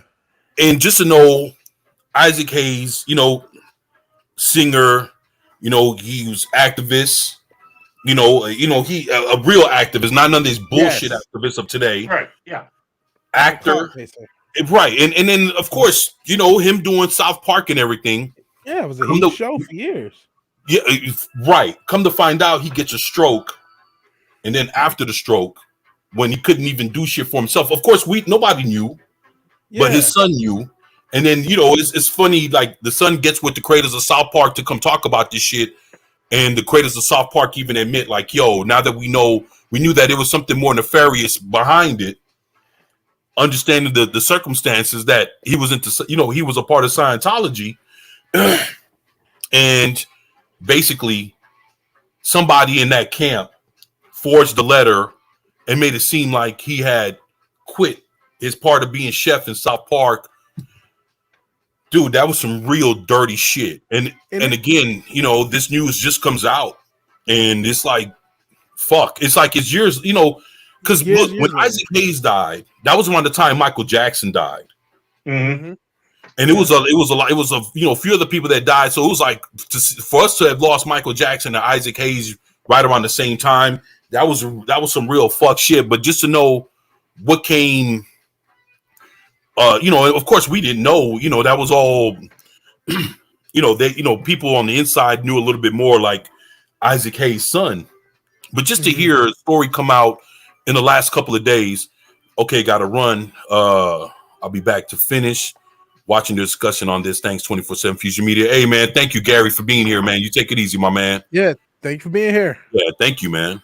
Peace. And and it's just to see that this shit has came out about Isaac Hayes almost this is over a decade later. Almost a decade later, yeah. Yeah, and just to know that it happened in this way, just to know that Isaac Hayes, the man, got fucked over like this, all the way to till his death. That's fucked up. And here's another fucked up thing. And I'm not letting the creators off the hook, because I remember at the time the way they killed Chef was very fucked up. They killed you, and I remember that he's ripped apart by a bear and a mountain lion, and he shits himself. Oh yeah. And then people rightfully thought, okay, y'all were mad at this guy. That's why y'all killed him like that. So, if y'all knew what was going on, why would y'all write him off like that? Well, I think they found out after all that. Yeah, they were after the fact. Yeah, they were still heated in what they thought they had a beef with him, not knowing that it wasn't him at all. It was yeah. Everybody got okey doked, man. In fact, it says, right. And like it says in there, they said they didn't do anything like that after the fact, because I think they felt really bad when they found out what came down, what hit the fan. And they say they figured it out a little bit later. You're right. Right. And Leah Remini was trying her damnedest to go out there and shed the light of what Scientology is all about. Now, I'm a conservative Christian. I'm in the conservative Christian church. I'm very respectful of most religions out there. The one I don't have respect for is Scientology. And a true story told to me by Harlan Ellison. He goes, "You want to know how the Church of Scientology started?" He goes, L. Ron Hubbard was sitting around a party and bitching and moaning, and it was Lester Del Rey, I believe, he was talking to. Lester Del Rey, and he was bitching and moaning about taxes. I've had to pay this much taxes because of I'm writing and all that, blah blah blah. Lester Del Rey just got so fed up. Here he goes, Lafayette, which was his first name. Lafayette started a church, and that's how it started. He took the stuff he had for Dianetics, and then he wove his science fiction and started a church for basically a shelter for taxes. Now, as time went along, as he started getting mentally deranged as he got older, he was suffering from a lot of diseases. They hid him away. He started probably believing his own crap. Mm-hmm. But that was basically what Scientology was about. And of course, it turned into this mega, come to me, we're going to do your readings here, and pay us thousands and thousands of dollars, and we're going to tell you at the end that L. Ron Hubbard's a god. And that's basically what the last step is. It's like the Masonic Lodge of BS religion. Yeah. What Scientology really is NXIVM, but they're too powerful to be stopped. Mm-hmm. Right. Because they've been around, they're so established that, you'll see hits on them. You'll see different, knocks. And maybe we shouldn't talk about it. I ain't trying to get disappeared, but I've said some crazy shit. But yeah, so this is crazy that they mess with Isaac Hayes, and I mean, it sucks that Isaac Hayes even mess with a lot of people. A lot of these celebrities either get roped in or mess with him. I remember hearing Bill Burr talk about him going to acting classes when he first got into Hollywood, and that like some of the acting classes were really weird and really linked to Scientology and trying to get money out of him. And one time he saw one of them following him and all sorts of crazy shit about trying to get him before he was a star, before anyone knew him, because that's the best way to get people when they start out, and then as they grow, you're linked. Oh, excuse me. Oh, sorry. But they're linked to him, you know, they're linked or linked to them. So that was the goal, and that's probably what they've been doing. That's probably how they get a lot of people, you know, into their little, basically a cult. And Rough Girl talking about some real shit, talking about L. Ron Hubbard had orgies with Jack Parsons' wife.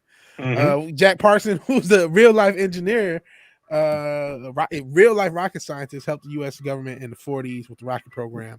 Yeah, saw as a starting point. That's crazy. I didn't know that. Well, Kirstie Alley got roped into him because she went to the drug rehab services they had. Because she was big into the nose candy and all that. You know, after Star Trek 2 and all that, she started getting into the culture of Hollywood, where it's drugs, sex, rock and roll. And when she went to dry out, I can't remember what the name of the Scientology's drying out program. I want to say Narconon, but that's not correct, probably. So I don't want to libel anybody. But that's how she got soaked in. It was through that. That's fucked up. Yeah. So it's like getting people when they're at their lowest. You know what I mean? Exactly. And how many people did get roped in because of that? Because they're at the bottom of their life, and it's like, here, come over here, and now you're part of our church, and spend thousands of dollars to find out that L. Ron Hubbard is God. After all these aliens drop souls, and I mean, everything that South Park sat back and said in those episodes was true. Nobody could go after them because they did not lie. Right. There's no lie in it. Or they could have been absolutely raked over the coals and sued. But even Scientology's lawyers had to sit back and say they didn't slander you, they didn't libel you. They're telling the truth of what you believe. Wow. Hey, what's going on, Ron Martin? Great to have you here, my brother. Darth Asher, great to have you here too, bro.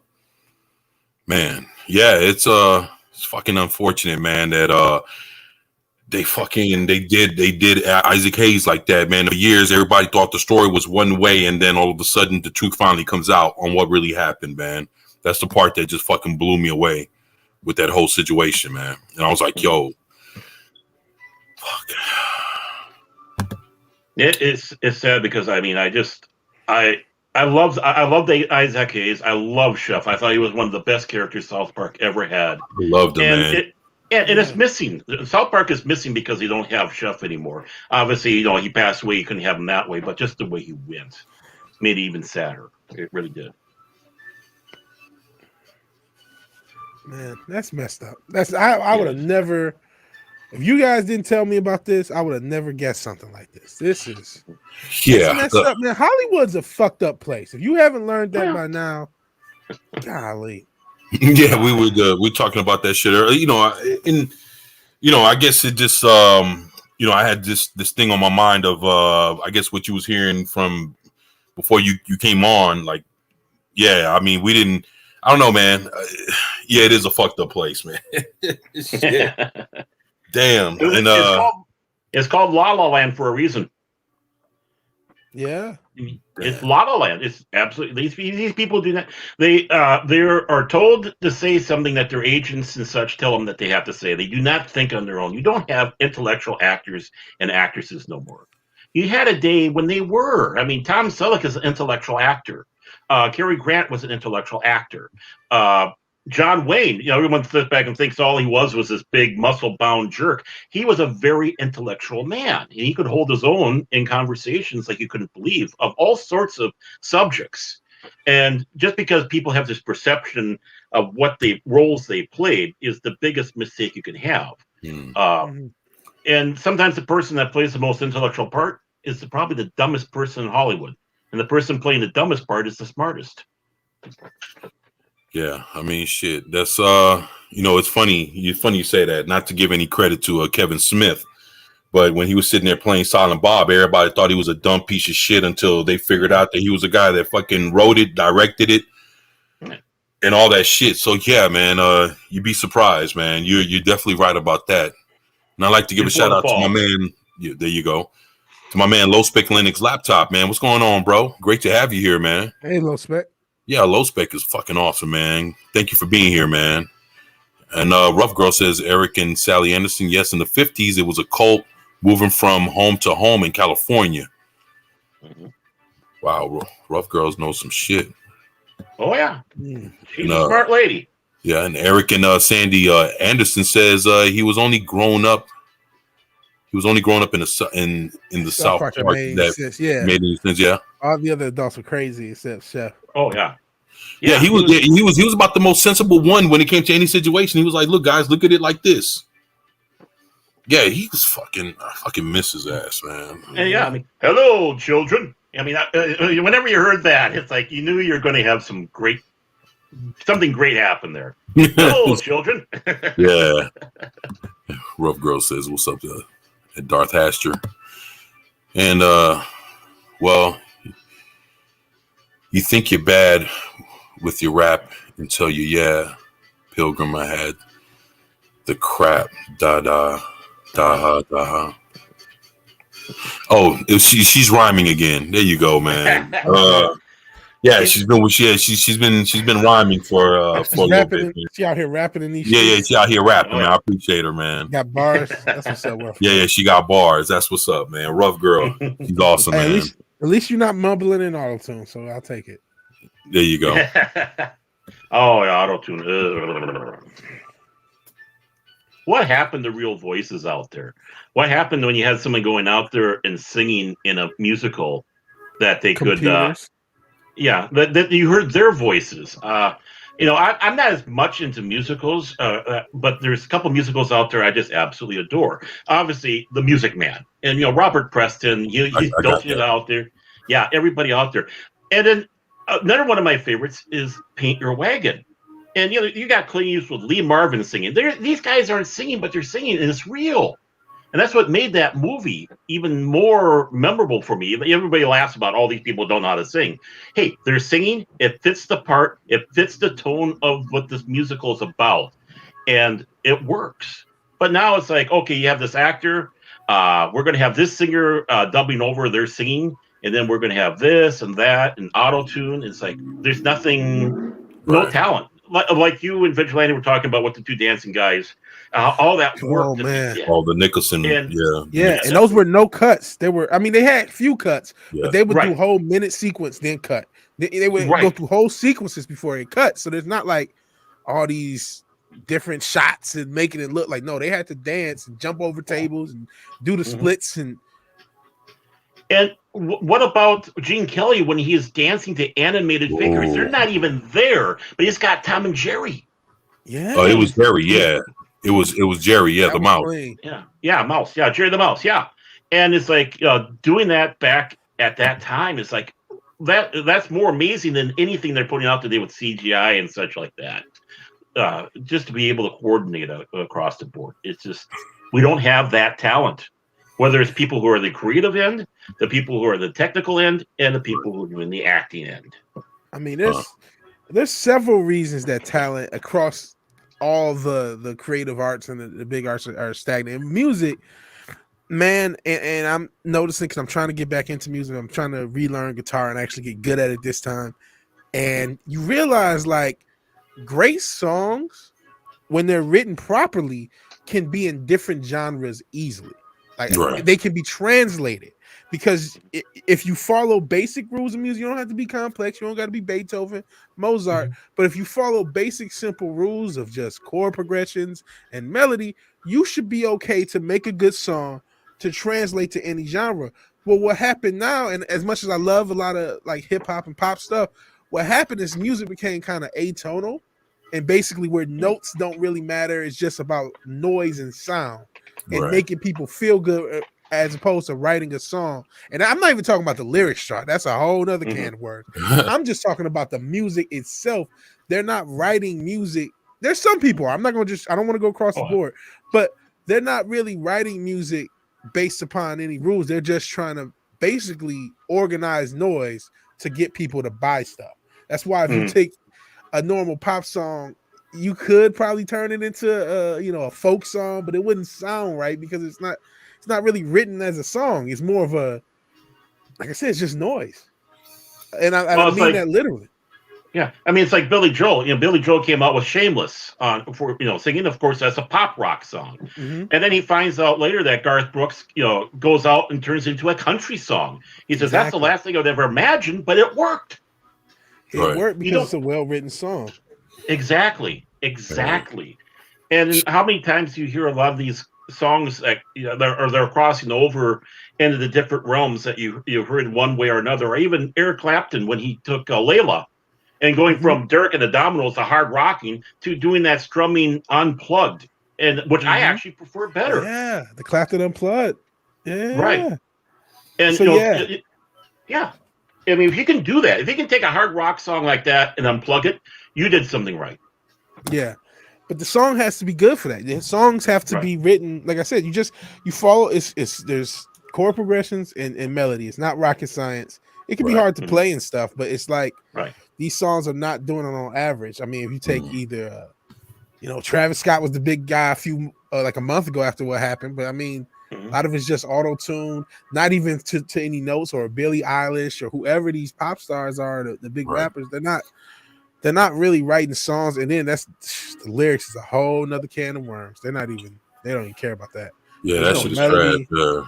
There's no melody, there's no chord progression. That's why you can't take some of these. They're just a lot of times just chants, a lot of repetitiveness, a lot of earworm hooks, and it doesn't work.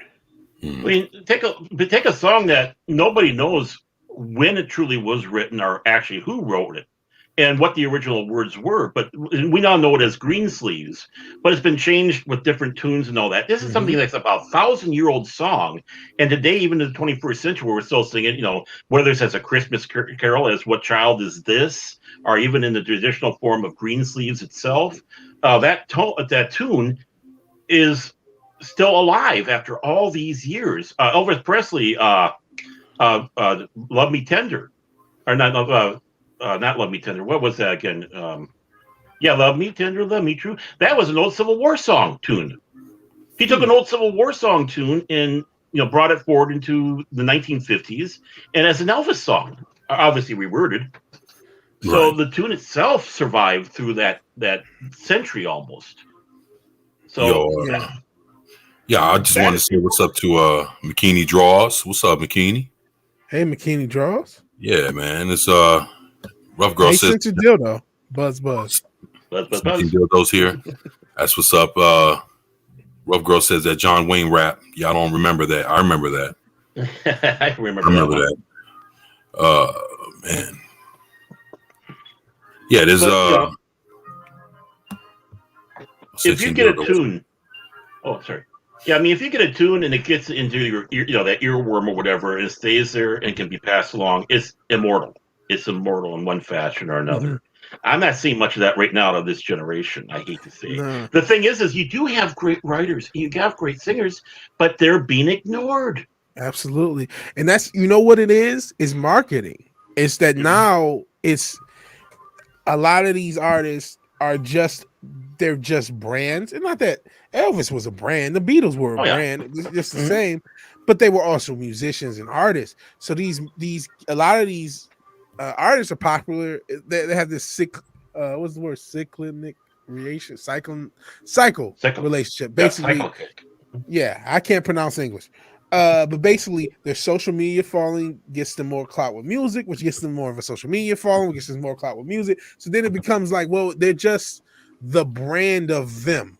It's not even. It's like, and then maybe you get some good songs. Like I like the Kanye album, and hell, even the last Kanye album, much criticized. At least he tried to write songs. At least there were actual chord progressions and shit. But like, it's about being the most popular. It's about being relevant. It's about having the most clout. And it's like, oh, you got a song? Well, we'll just listen to it because you're popular.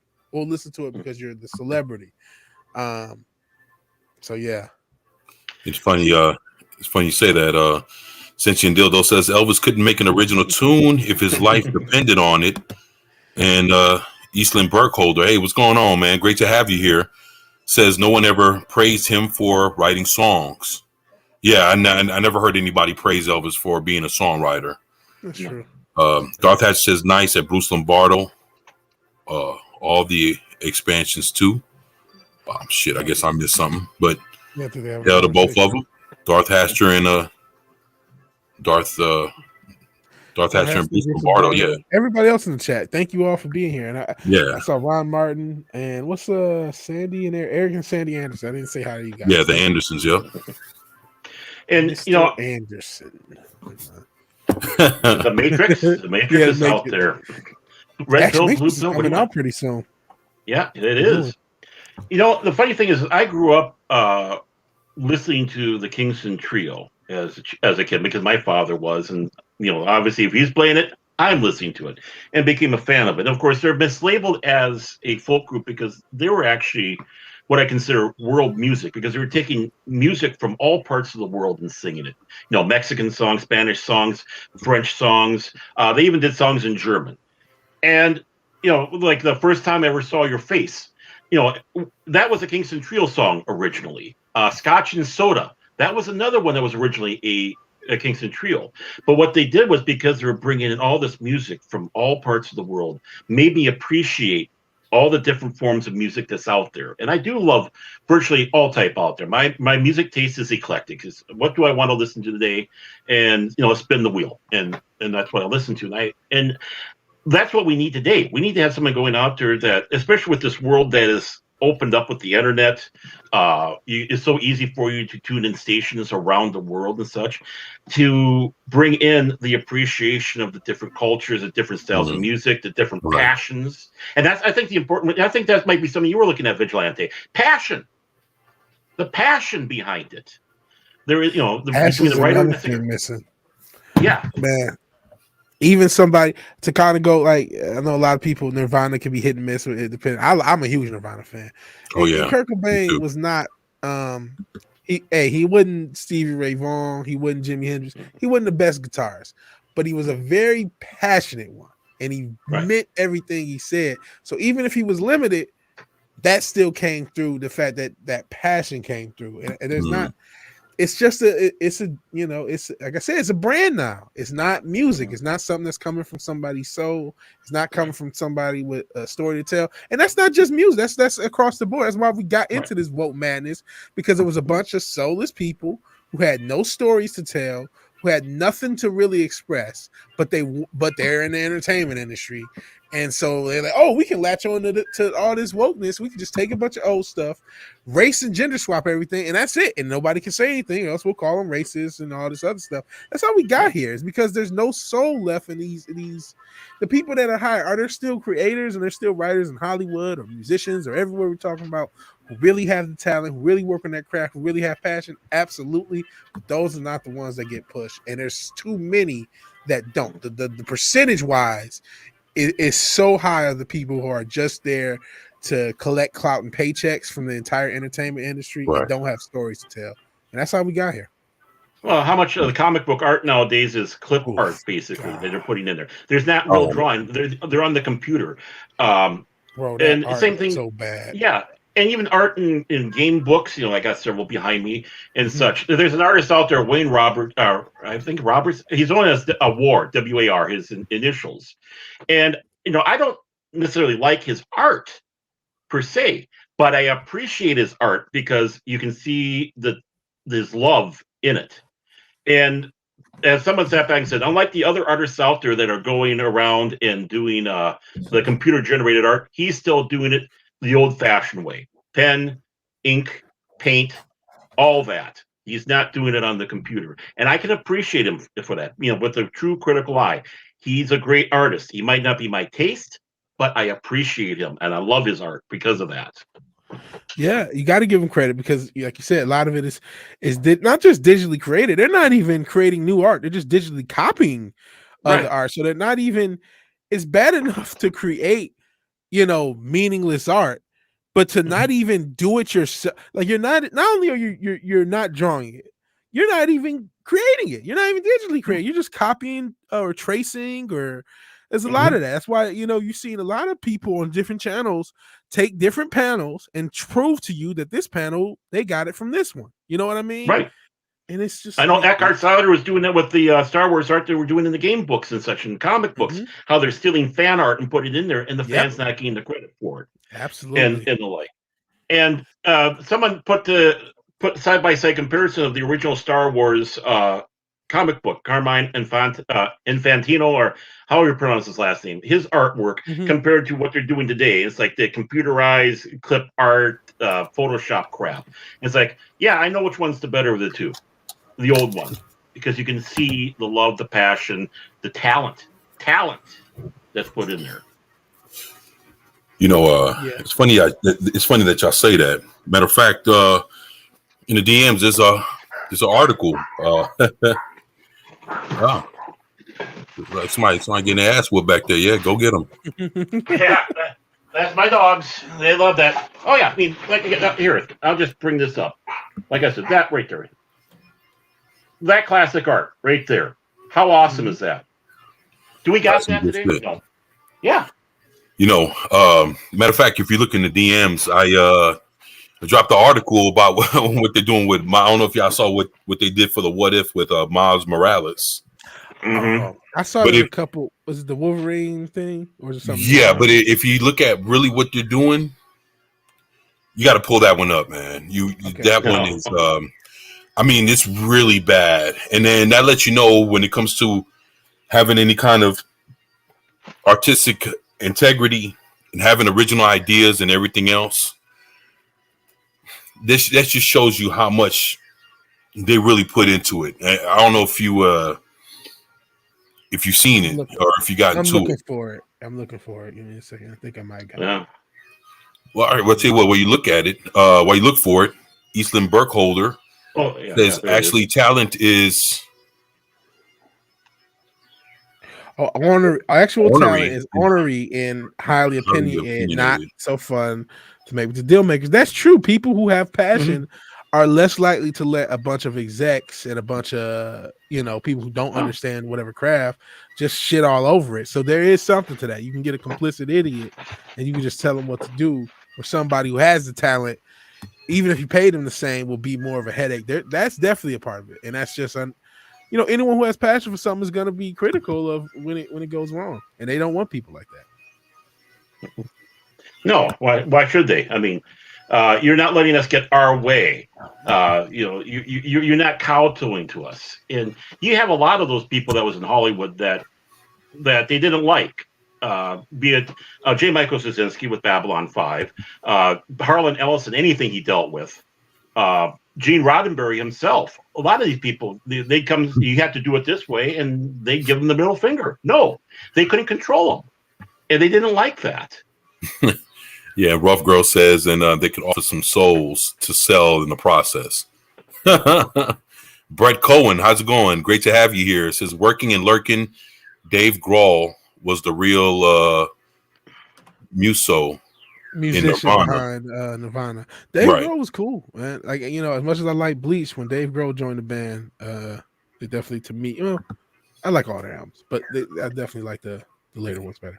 My boy Sentient Dildo says the lowest common denominator is always what's pushed. Yeah. Yeah, that's true.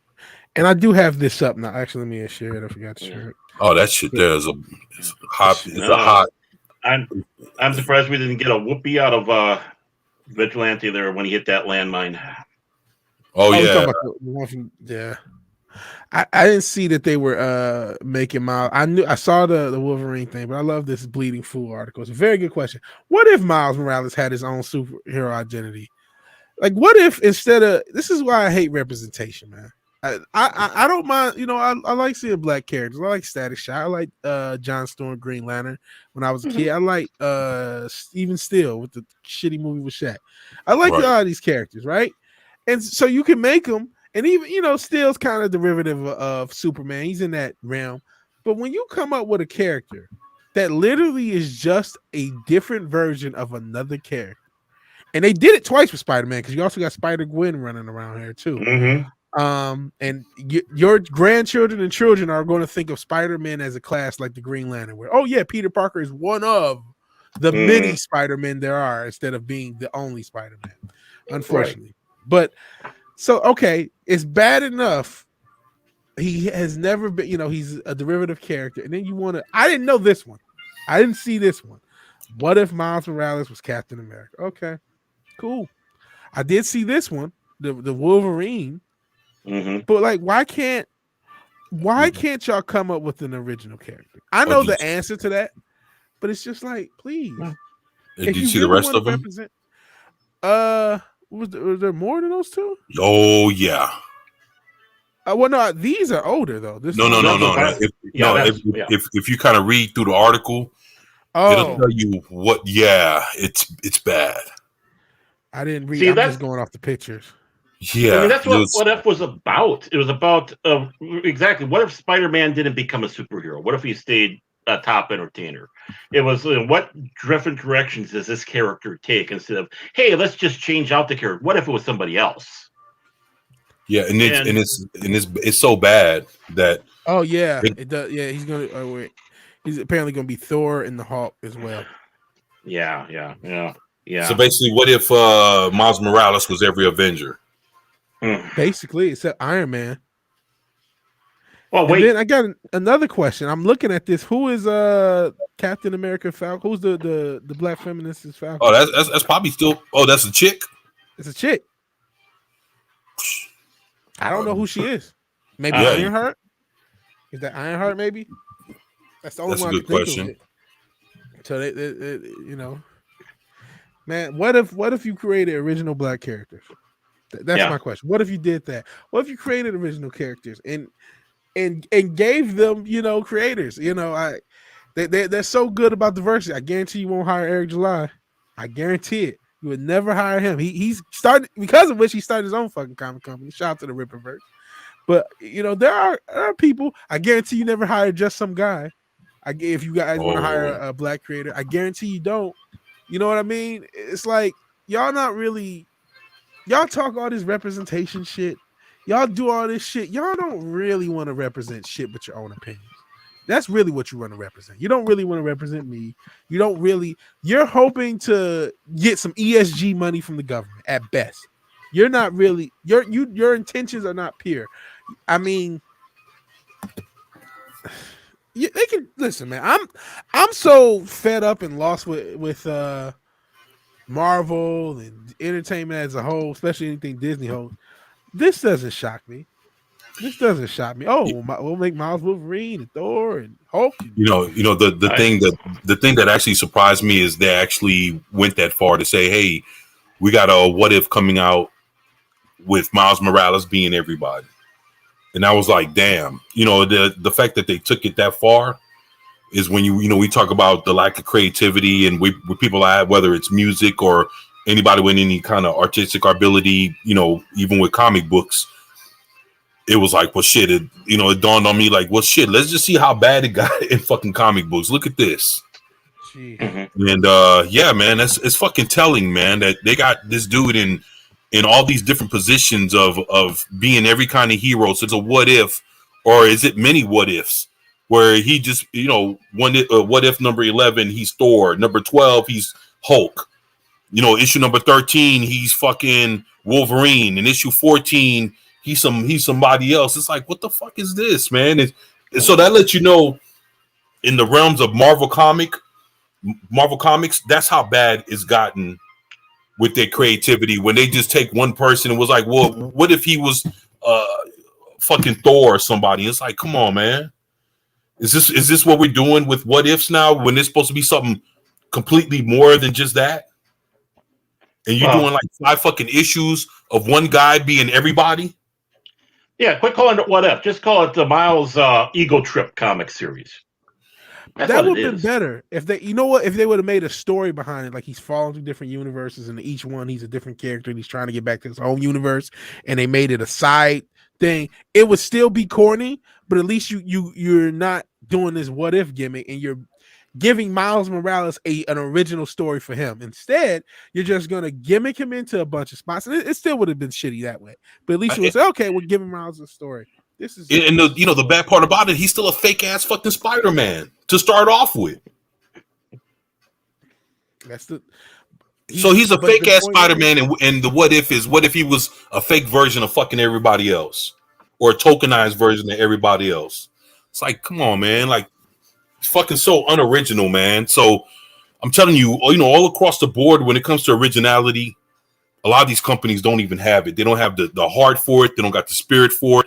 They're afraid to come out with original shit because they know that with their woke agenda, nobody's gonna fucking buy it. But if they sit there and they fucking play around with all these characters a little bit the way they've been doing it, people that are just fucking diehard fans that they don't give a fuck what happens to to these characters will sit there and actually go for it. Like I've said before, I got a brother that's like that. Like he doesn't give a fuck what happens to Bruce Wayne as long as somebody runs around with the fucking bat on their chest. Same shit, man. Fucking sucks, man. The multiverse used to be the fact that these were superheroes that were in a different universe because you got to kind of tell the difference. You had like in the DC, these were the 30s and 40s superheroes. These are the 70s superheroes.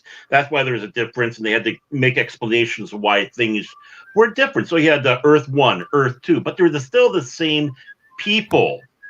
And that's what the multiverse was about. It wasn't about swapping people in and out and genders and ethnicities and this and that. It was just trying to explain why things evolved. So they're not even doing a proper multiverse. This is not a proper multiverse at all. Try to go in the archives and find these superheroes that are not around anymore that we have today, and bring them that might be different ethnicities, different genders, female ones and whatnot that you had in the past. I mean, Black Panther was a dead superhero until they brought him back in these recent days. He was not really a active Marvel superhero. He kind of waned, and now he's back again. Just like Guardians of the Galaxies. Guardians of the Galaxy is nothing like what the original comic book run was, and it was basically a dead run. It's like, hey, here's something we can bring forward again. Well, you can do the same thing with the characters that you have in there. Bring a superhero that wasn't so prominent and bring them forward. They were already existing. Give them their limelight and see if they take. DC kind of did that in the 80s when they were revamping everything, and they're bringing in the Blue Beetle again. They brought in some originals like Booster Gold. Some of the others that were dead, gave them new life. Do that. If you want to bring something that's already in existence, right. If you're not creative enough to make your own character. And there is plenty of a palette to do that if you have the creativity. It really is. And it just shows they have none. And actually, I think it's even worse than that. I don't think it's the fact that they don't have the creativity. It's they just want to turn around and change things for a political and social reason. They just want to change it to make a point of something. It's not that they don't have the... No, Mom. Yeah. Didn't mean to cut you off. No, I was just thinking like Eric and Sandy asked us a question. They asked, what characters would you guys come up with off the top of your head? Off the top of our head? That's a hard one. Yeah, it is. Because now we got to change gears. And I don't know about you, but my transmission doesn't work too well. But, when it comes around to... And, of course, people are going to sit back and say, oh, that's racist or bigotry or whatever. But an American Indian superhero that goes on to his forefathers. I know they did it before in other comics. But to bring something that someone has an Apache past. Well, X-Men had Warpath. Yeah, they had Warpath. But, I mean, have somebody that's brand new... some of an Apache, some with in touch with the Kachinas that they have, and all that. Can you imagine a superhero that is an American Indian that's dressed like a Kachina that's kicking ass? Right. I would buy that comic in a heartbeat. It's like, okay, what's this about? This is wild. There's one right off the top of my head. And no, not Leslie Jones as Captain America. No.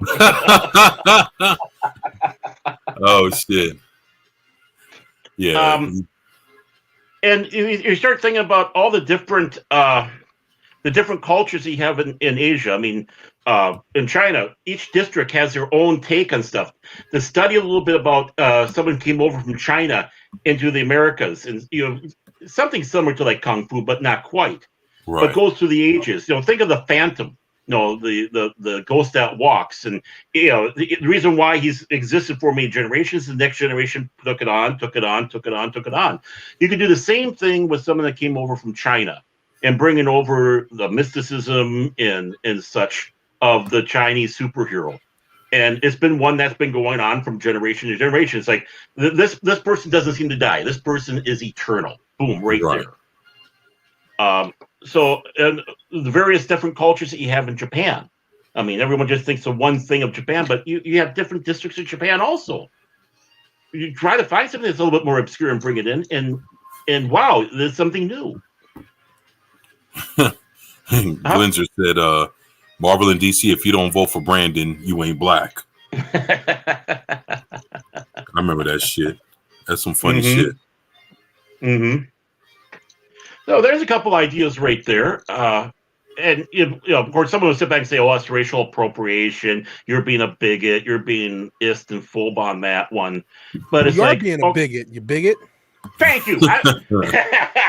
Thank you, Vigilante.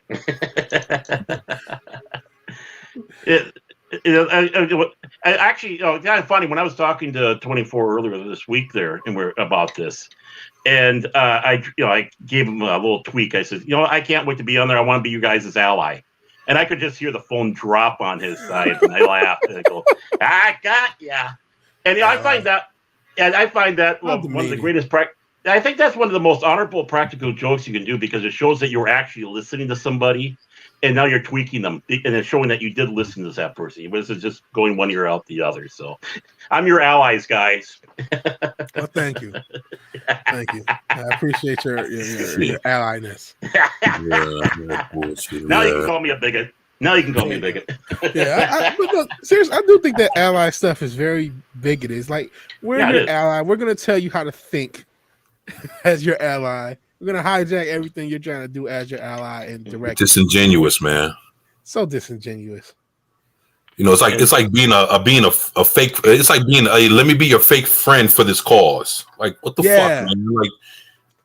Like what the fuck am I supposed to do with you, and what am I supposed to do with that? Like, get the fuck away from me. Like, I wouldn't even want to be a friend with anybody that considers me an ally because of some bullshit when you're not genuinely just trying to be my friend.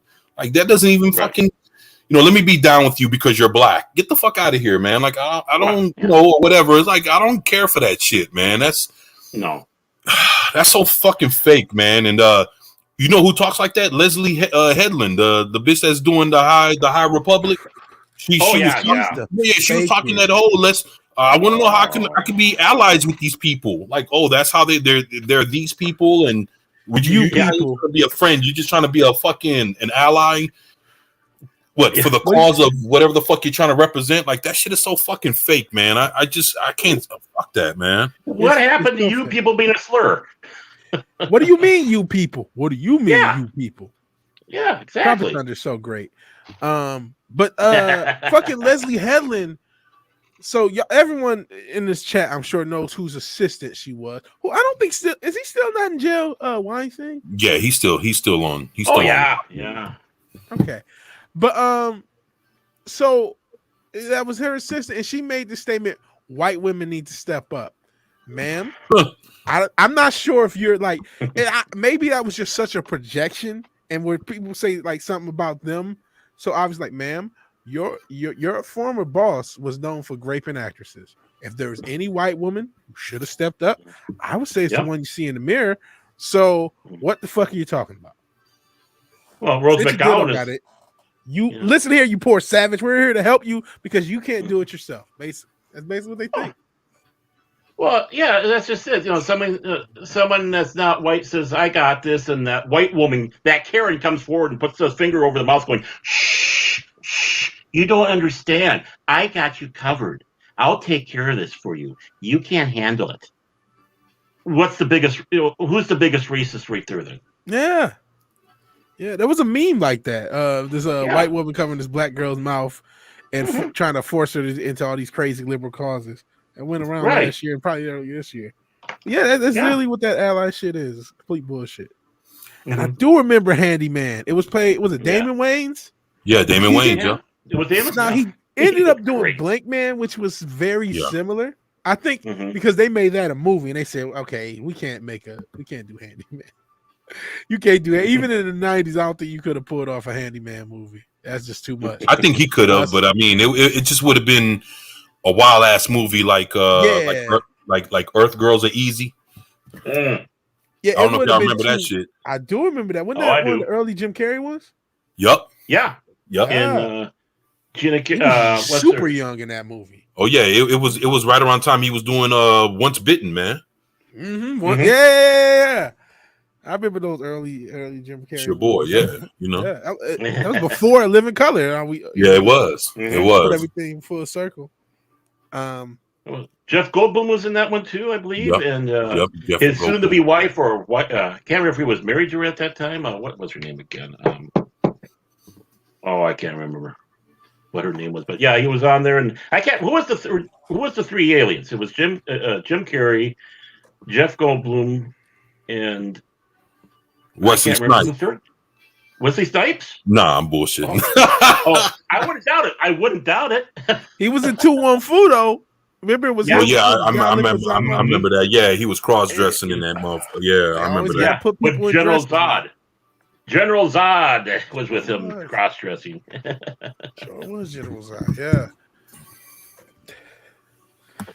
Oh shit. I'm not Hell, that Eric dumb. K. No, I mean, if she's cute enough, I'll take a Handy. But shit, she's got to be cuter than Brie Larson is now. She's looking kind of hit. Oh. Somebody You know posted what, that man? picture recently. I saw that picture, man. That was interesting. Man, It looks like Sally Struthers should be out there saying, "Please give the food to the starving." fucking right. Oh, Listen, everybody, you're not supposed to get. Everybody not supposed to be that skinny, and you No. just. She looked better a couple years. I'm not, I know we're not the biggest Brie Larson fan base, but she looked better even when she started doing Captain Marvel than she does now. That was only 2 or 3 years Mhm. ago. She's got to get it together. Hey, we talked about Hollywood. Hollywood's a rough place. That nose candy flows around. Other substances flow around. I'm not saying that she's on something. I'm just saying that's Well- how it goes down out there. well, it's also they attack your image too. It's like, oh, you're too fat, or this or that, and I mean, look at Karen Carpenter. I mean, such a beautiful, Oh, talented man. young lady, Shit. Yeah, and then that was sad. and that and others that sat back and said, yeah, I was in there. I had the bulimia and anorexia because Fuck. I was being told that was this or that, and it's like Even Princess yeah, Leia, Carrie Fisher. Look at all the issues she had. yeah. She was looking hot, and George wanted her to be skinny. I'm like, are you crazy? She looked perfect. That fucking bikini. Yeah. Fucking Oh, 70s Carrie yeah. Fisher. God, 80s Carrie Fisher. That was the 80s. God, That damn. was 83. She was And looking right. even when she was in Blues Brothers. Oh wow, Actually, she still looked good in Jay and Silent Bob Strike Back. yeah, That when was she played the nun. early 90s, the late nun. 90s, early 2000s. Yeah. hmm She still had it then. She was cute. She was a pretty woman, man. Oh, she was. Bad. Oh, yeah, she was very pretty. She was so pretty, and sad that she's gone. It's sad with that, as much as these Hollywood pretenders, we talk shit about them, which we should. It's that place is really sad, man. It is. It's a really fucked up place, and it's sad because all the great material, all the stuff that's touched us, that's impacted us, and a lot of the people that made it, you know what I mean, are going through shit. And we talk about the creators who are broke. It's like that place just uses people and spits them out. That's why they're so compliant to wokeness. You know what I mean? Right. Because it's a rough place, and it's a cutthroat place, and it's not it sucks what it does to people. It really does. Well, I mean, look what it did to Robin Williams, for crying out loud. I mean, Yeah. obviously, obviously he had the depression and such like that, and of course, he hit the drugs was in there. That didn't help matters much, and Yeah. when it came right down to it, he just couldn't handle it no more, and we lost him because of that. Yeah. And he wanted to have the pain come to an end. Yeah, and And- then I think he had another diagnosis. I think that was didn't he get Mhm. diagnosed with Parkinson's right before? And that Yeah. was the last straw for him. And then the doctor was giving his wife all kind of fucked up advice on how to handle him, man. Oh yeah. Yeah, had him sleeping in a separate bed and making him feel like he was by himself and all kind of little weird shit, man. When you start reading about how the fuck he was treated at the end, it was just that shit's sad as fuck, man. I couldn't even believe, a dude like him got done like that at the very end, man. It's fuck that, man. That's bullshit, man. And he was one of us. He was a comic geek. He played Warhammer 40K. He'd go into the stores and buy his 40K stuff and make his armies with his kids. So he was playing with 40K with his kids. So I mean, he was one of us. He named his daughter Zelda. Yeah, Legend of Zelda. Right. You know what I mean? That's what he named it after. So he was definitely a nerd. Yo, hey, not to interrupt. I was just wanted to give a shout out to Cosmic Fusion. Okay. He's finally in the house. Yeah, trying to say what's up to all of us, and he's giving the shouts out to the chat. Let me see. I think I missed somebody else, man. Oh, Eric K, man. Eric K's here. Yep. Yo, I'd like to give a shout out to Eric K, man. Badass mod, man. Great to have you here, brother. King of all mods. Yeah, the king. Man, Eric K, I can't believe, because I've been following the Nerd Ride channel just for like almost 2 years now, and to see how much has grown in the past 2 years, and now it's like 8,000 to 9,000 people at each week. I don't know how he does it. I don't know how him, Red Shirt, and all those guys do it. That's a lot. Yeah, they're awesome. In the chat, so I don't always say as much as I used to. I'm just thankful that there's a lot of great mods that come through here just to kind of kick it. I love to deputize every last one of y'all, but I wouldn't want to put that burden on y'all when y'all doing such a great job helping everybody else out. Shit. Yeah. And Pat brings up a good point. Kevin Smith named his daughter Harley, and he's a tool. True. Yeah, shit. I mean, I named my daughter Diana after Wonder Woman, so no shit, man. Oh, man. Yeah, that was a crazy story, man.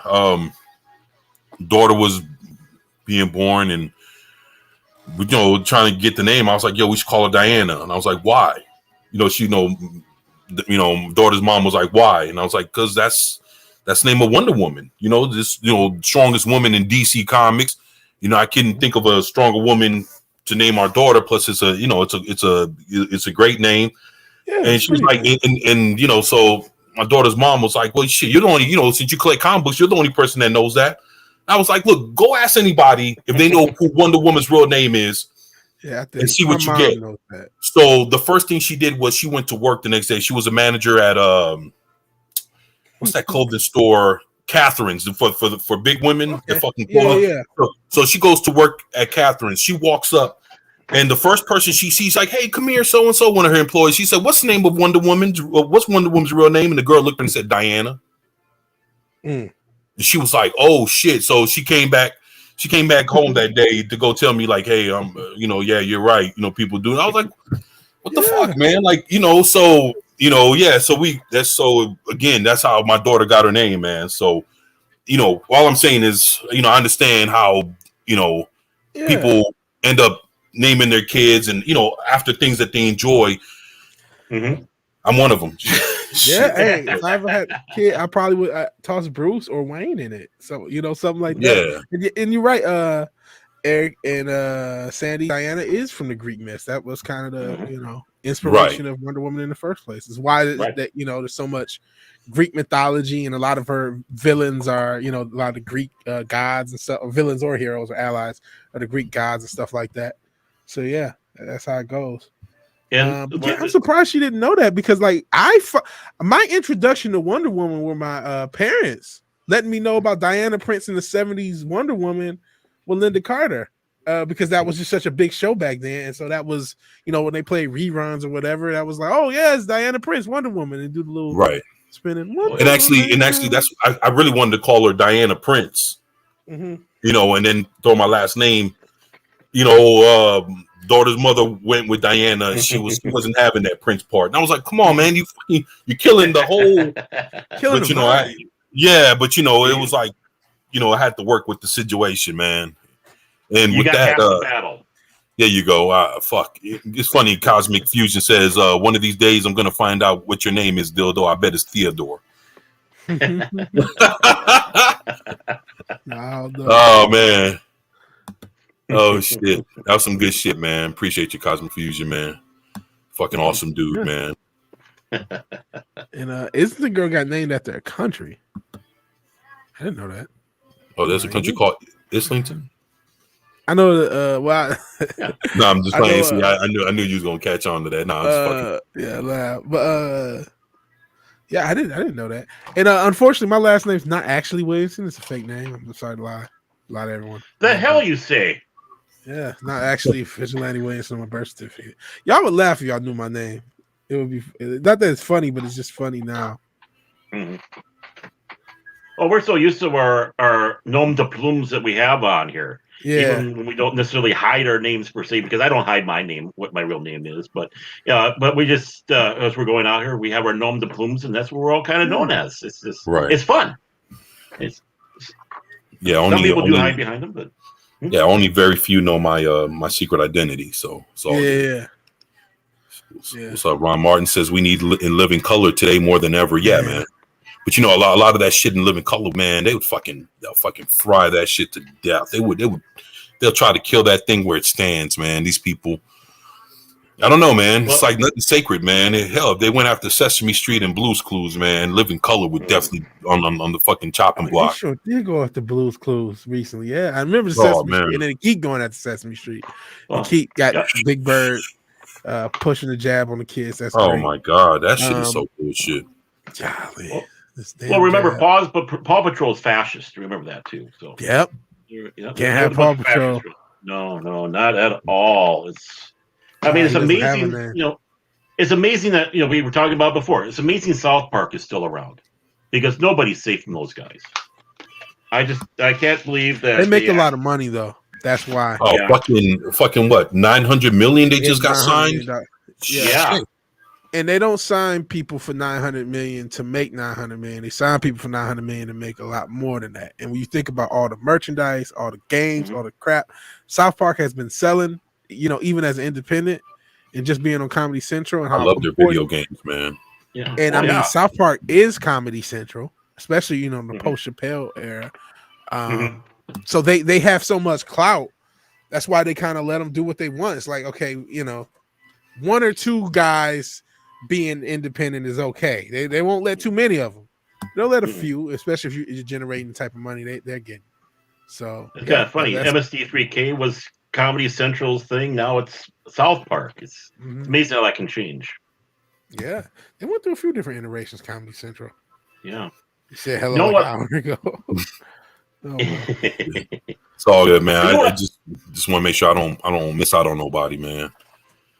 But I mean, I miss when they had actual comedy on Comedy Central, like the Night of the Improv and stuff like that, where you could see these I remember the Improv, man. I remember those comedy shows. They had a lot of good ones, man. They had a lot of matter of fact, I remember watching like just regular, I think it was like 26 or channel 39 out here. It's like WB or Fox. And I remember like on a Friday night or on a Saturday after like 11 or 12, they would have like a comedy stand-up, but it was like clean comedy where they couldn't curse or whatever. If they did, they'll bleep it.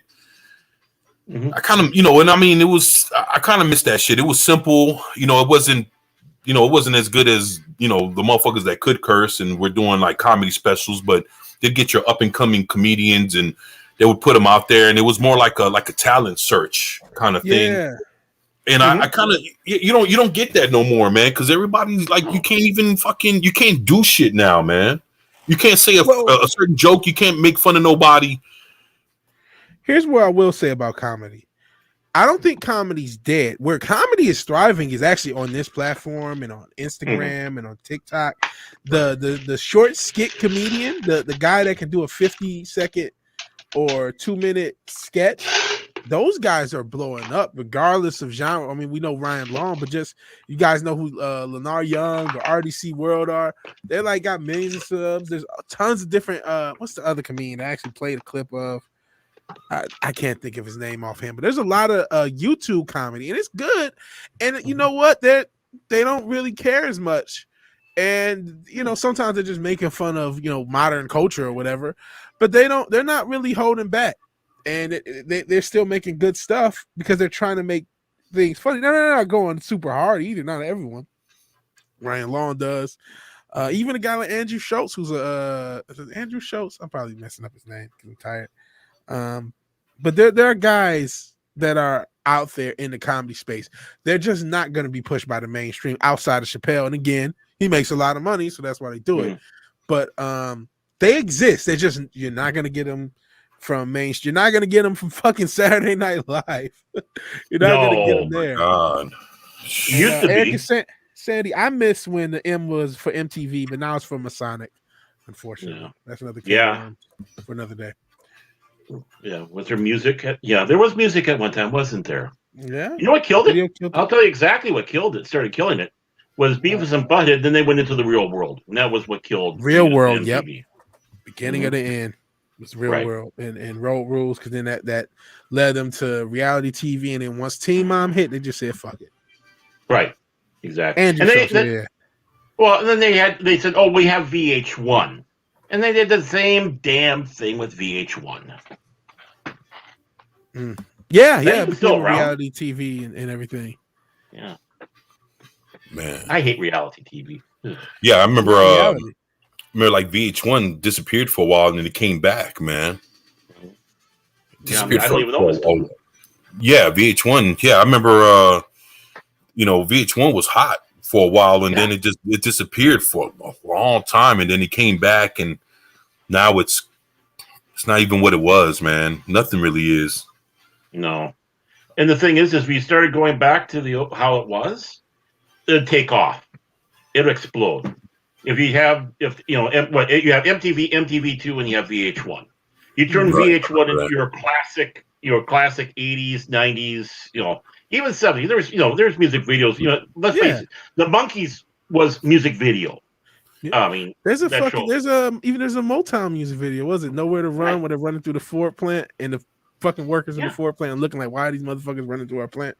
Yeah. The Beatles did music videos. There are a lot of music videos from the 60s and 70s. So, I mean, if you did like VH1 as your classic videos, and then you turn MTV as your stuff today, and maybe MTV is that filler between then and now. Well, MTV take off. How they had it, if you go back to the original format, it was MTV was the modern music, the modern pop music. VH1 was kind of the classic 80s and 90s and 70s and stuff videos. And then MTV2 was the underground stuff, the stuff that these are the up and coming or the independent artists, whether they're rock or rap or whatever. But that's and if they kept that genre, even in the YouTube era, they would take off. They would take off if they went back to that format. And a heartbeat. Man. And a heartbeat. And, No, I'm sorry. Rough Girl says, Eric K, what you doing in the hood? Oh, shit. Ducking. Sorry. Okay, you can say it. Say it now. You can say it, Vigilante. So what? Bigot. Because that was that's legitimate. What the hell? And I have a gift from you from Bruce Lombardo. I gotta get your contact information. I can send you what he just sent me. Oh, okay. I think I can send it on Twitter. I'll do that. Okay, yeah, that'd be great. Sorry, Bruce. I've been seeing your stuff going in there, but I've been flapping my gums too much to answer a lot of that. But I've been catching it. I'm a boomer with Twitter. I don't know how to mess it. Like, I'm gonna have to toss in the Primetime Kings chat. There you go. Okay, yeah, go ahead. Put it in there. Yeah, that's pretty cool. I'll take a peek at it. Oh yeah. It's such a girl says, the comic fusion. Zach says dildo. Ron Martin is personing you. Oh man.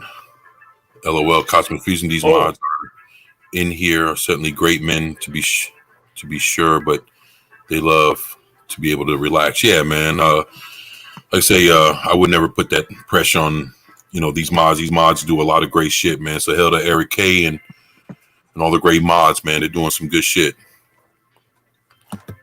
Yeah. And Perez says music is too homogenized today. A lot of it is, but I still think that format, especially like I said, if you have the MTV2 might end up being the better of the three if you went to all the independent artists, because that's where all the that's where all the creativity is. The independent, regardless of genre, the independent artists and the lower up and coming ones, that's where I think they would shine. And listen, as much as we hate this homogenized music, there's a lot of people who like Billie Eilish. Or Eilish, I always fuck up her name. A lot of people like her. I don't really care for her music, but she's very popular. So I still think it would do well as far as I think more people want to see that than fucking Teen Mom. Oh yeah, in a heartbeat. Exactly. Even if it's not your thing, at least you're doing something. Yeah. I'm not one of those that says, "Oh, we can't have it because I don't like it." That's I'm never going to be one of those people. But I don't want reality show on that stuff. We have too many of those shows. It's all garbage. It's all, 72 IQ and lower entertainment. And I have to remind me to tell you guys sometime the story of my encounter with reality TV. I'll give you the story. Okay. Appreciate that, Lord. Awesome. He told me that I had a great story about the daughter's mother and the whole nine. Yeah, thank you, man. That is a beautiful story. It's a beautiful story. It's kind of funny. My daughter and the long-suffering Mrs. Tagg, her daughter, of course, we're second marriage. So my stepdaughter, they're 6 months apart, almost to the day, 6 months apart. Mine being the oldest, and they both have the same middle name, named after grandmothers. Eerie. I know, isn't it? And we still got together. I think that's that weirdness made us fit. There you go. I'm glad you guys are happy. And I've got to say hi to my man Latino Slant. I love that every now and again, Paulie's icon is ever evolving, and I love it. You had a lot of cool stuff said. We were already talking about the music thing earlier. Mainstream. If you're looking at mainstream, you ain't listening to music. Yeah, that's very true. Right. I was trying to break that down earlier. And I am the comic books of the indie Latino artists. Okay. Great to see you, Paulie. Yeah, great to have you here, man. I love when he brings musicians on the shows and you have that. Yes. Oh yeah, I love that shit. Yeah, I love it. They're actual musicians. It's cool to hear actual music. You can't get that. Yeah. It's beautiful and it's just wonderful. And I wanted to have a chance to talk to Paulie sometime because my grandmother, she moved down to Santa Fe back in 1985, but before that she's always at Santa Fe there, and she always had a fascination with the Hispanic and the Native American culture in and around there. So of course that influenced me, and I always loved when I went down to visit in Santa Fe, and she'd bring me around. These are the places we go to. These are not the tourist traps. And you get that full culture, that music, the food, everything. Right. And I just grew just to fall. I fell in love with it. And when Paulie was doing some of those shows that they had there with the music, it's like it reminds me of my grandmother. My grandmother was half Norwegian, half German, down there in Santa Fe, and just telling me all about all this wonderful culture that's in and around that area. So, Paulie, I just want to let you know that. When I tune in your stuff and start listening to your stuff, you always make me remind me of my my German Norwegian grandmother with that love of that culture. And shout out to one of the artists. I mean, Nina Diaz is on Elvis Costello's reissue album, which is like that's fucking crazy. Like, you know what I mean? So shout out to her. And shout out to Elvis Costello for working with her and a lot of other artists he did with the album. I remember when that came out a few months ago, and I was just like, wow, that's cool. Shout out to Paulie. He brought a lot of us to her to us, and it's really dope, man. Thank you for pushing music because we need it. And if anybody hasn't subscribed, please do the Latino Slant. Yeah, he's doing a lot of great shit, and also subscribe to Rough Girl because she's starting to do her thing as well. So please subscribe to her. And there's a lot of people here that have great channels, like Bruce Lombardo of Dick's Division. Please subscribe to him if you ever get a chance to go through. If you ever get a chance to go through your YouTube, you'll definitely catch him. And I mean, if there's a mod here that can actually post their, a link to their channels, like I say, there's a lot of great YouTubers here. Please subscribe. I mean, we all look out for one another, and these are great people. Rough Girl, Bruce. Paulie from Latino Slant, Cosmic Fusion. He's kicking ass. Baron Orman Tag, of course. If you haven't subscribed to him, he has a lot of interesting content that you would actually enjoy. I love watching his shit. Of course, Vigilante Williamson. There's a lot of great people here. Like I said, we can all use your support. Sorry, I didn't mean to interrupt. All I was going to sit back and say is, why do we need TV when we have this? I mean, yeah, man. Shit. I'd rather watch y'all. I'd rather watch Latino Slant and Rough Girl and Vigilante and you, Baron. I'd rather listen, to Bruce Lombardo. Man, like I say, these people. I believe in them. They always speak the truth. No one's ever lied to me, and that goes a long way. And it's not that they're speaking the truth from their heart, which they are. The thing is, they're factual, and and they have a lot of good shit to back it up. So, when you have facts versus someone's narrative, then I'd rather go for the facts and hear the truth from the people that are really speaking it. Like Paulie and Rough Girl and Vigilante and Baron, and like I said, there's a bunch of people out there that are actually doing some great shit. Yeah, and I want to see Rough Girl hit 1,000 subscribers, and the sky's the limit for everybody, man. Paulie's kicking ass, over there in Midnight's Edge and Espanol, and just a bunch of good shit, man. He's and he's always bringing a lot of good people. Like I remember when he was sitting there with fuck, man, why I got their faces in my head and I can't do from La Bamba and Battlestar Galactica, Lou Diamond Phillip, and then he had, I just did it some Machete, Danny Trejo. Say what now? They didn't I can't remember if it was Midnight's Edge or Midnight's in Espanol, but they had Danny Trejo. I didn't know that, man. I must have missed something with. Shit, fuck, man. If he did, man, it's funny because I was just showing my son Machete, and because we was watching fucking Planet Terror, and he thought that I would tell him how Machete was a fake ass commercial for a movie that never existed until many years later when people kept demanding that they want to see Machete, and they came out with Machete 1 and 2, and he was like, Dad, you got those? I was like, son, the next time you come back, I'll definitely go by storage and get that. So yeah, man, Latino Slant, man, he always got some good shit going on, man, whether it's actors, whether it's just YouTubers on his panel or singers. And he definitely has love for everything he puts his hands on. And also subscribe to Darth Haster because he's doing a bunch of good shit too, man. So, and I have to say this: Paulie is probably the most handsome man on YouTube. He wears a hat like you can't believe. Far better than I can wear a hat. Yeah, even better than me with my terrible fitting. I need to get more. But yeah, it was with R&B and Paulie, and yeah, they interviewed Danny Trejo, like a true legend, true super dope. How long ago was that? If you don't mind me asking. It's it was this week. It was it looks like that's why I missed it. I was wondering why I missed it, but man, this week I've been between my birthday on Tuesday, Thanksgiving on Thursday, and then fuck, man, we had family over, and that was a fucking nightmare, man. Dude. We talking like, family come in from out of town and kind of treat the house like it's a fucking Motel 6. That's for no, dude. That's never fun.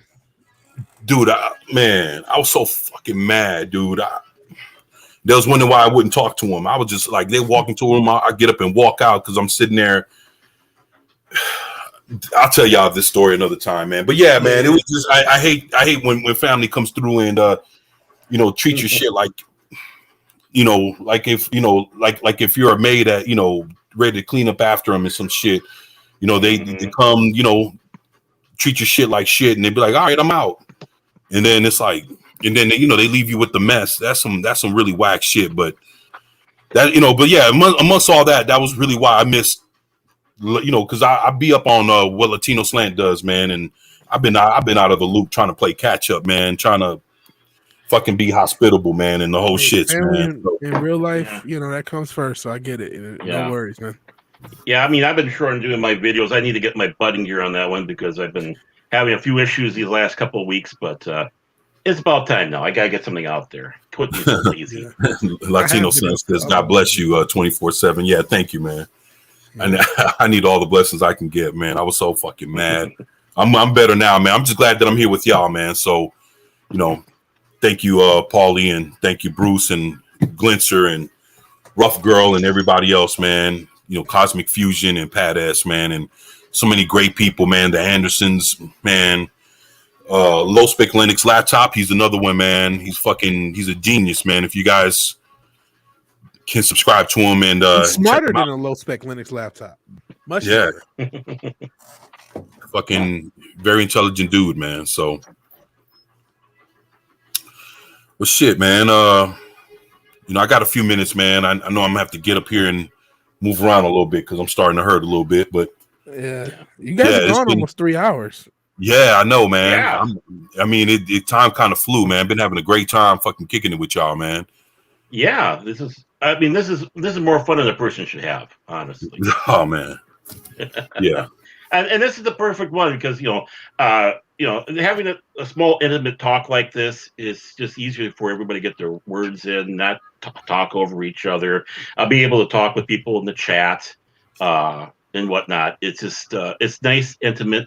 Let's get more people out there in the chat and more people listening and really rock it. This is we're at the point where we can really kick some butt here.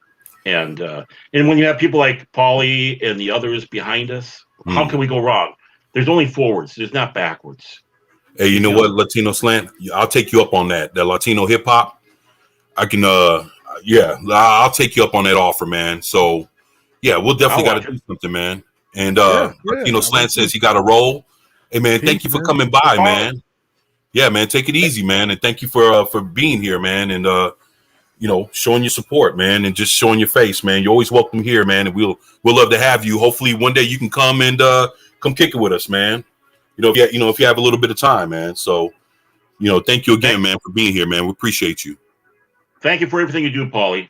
Yeah, for real, man. Thank you, man.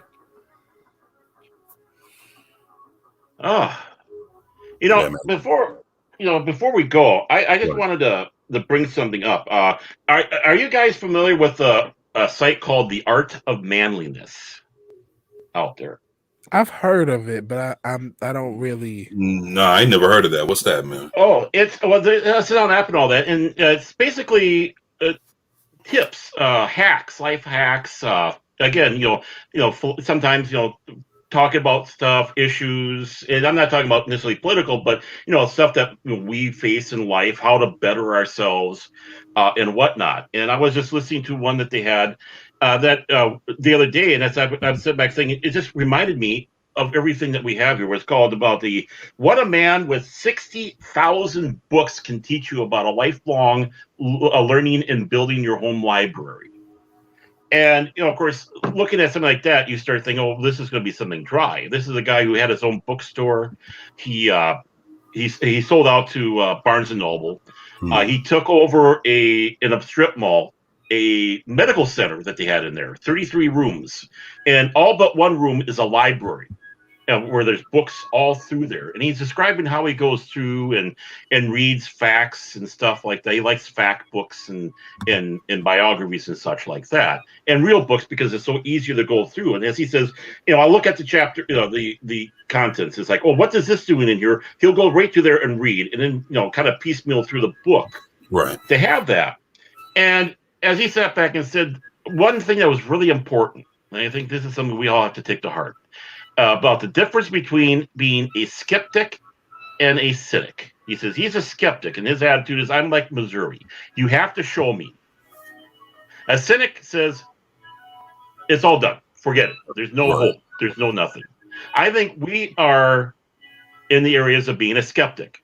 It's like these people say, oh, we're going to do this better. Okay, I'm skeptical. Let's show me. Show me. I'm pretty much a cynic at this point, but Right. I try to at least slide into skepticism. You know what I mean? Yeah. Because it's so hard not to be. Like I was talking, we were Right. talking earlier about the Miles thing. It's just like Mhm. you're just gonna fuck up everything. And I love when I'm wrong. I love being Mhm. wrong at that. But I would Oh. say I'm not. I wouldn't even call myself a skeptic at this point. I'm a full blown cynic. I'm a Say, skeptic. Yeah, good night, rough girl. You take it easy. Thank you Take for care, being Rob. here. Yeah, she said she's on. She set it out. And I guess I'm not alone. It looks like people in the chat are, Cosmic Fusion and Islington Girl. And even Dildo, he's skeptical about that channel. He's skeptical about everything. He's such a dildo. Yeah. And nothing wrong with being skeptical. I'm selectively cynical. It's like certain things, I have written off. It's gone now. It's not going to come back. And the other stuff, I'm skeptical on. So I'm a selective one on that one. But to be an overall cynic, I think that'd be bad. It's good to have some cynicism, but I think the skepticism is what's important. We're still here. Prove it to us. And then if you don't prove it to us, then we can be a cynic. We need to have hope. Yeah. We need to have hope. That's all I have to say. And the thing is I think every one of us out here is very intelligent, very educated in our own ways. I don't think there's a single dumb person in the chat following us, watching us on the show. Everyone is intelligent. I don't think we are slouching down to Gomorrah or to a low IQ. I think I'm probably the lowest IQ of the group here. So, and that's what's wonderful also. Oh, man. I agree, man. Like to say hail to Luke the Kook. What's going on, Luke? Yeah, Luke's a great guy too, man. You guys should subscribe to him. He has a lot of good shit going on, man. That's like I say, man. A lot of fucking great YouTubers here, man. Wow. WASD FM radio. Yeah, Luke is some shit. Yeah, he's a great guy, man. Thank you, man, for being here and supporting Luke. I appreciate you, man. Man, so I'll tell you what, guess we're gonna wrap it up here. Let's start with you, the newest member of the Primetime Kings, Baron. What do you got going on for this week, man? Let us know. Well, I'm going to try to put some videos out. I'm kind of been laying low. Unfortunately, my arthritis has been doing a good job kicking my butt, but the system's changing. I'm starting to feel a little bit better, so I hope to throw out some videos here this week, and that's about it. And of course, wait for next week is at the same bat time, same bat channels. I always look forward to being with you guys.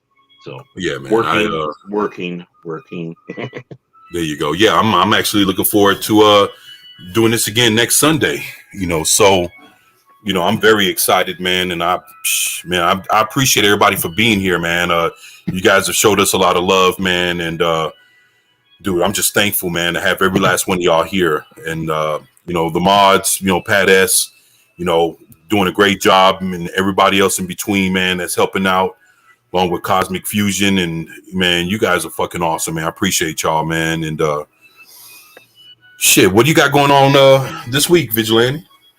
Well, oh my goodness, I'm stumbling over my words. The Culture Crime Fighters is on my channel this week because we alternate channels. So Wednesday, please join me. 1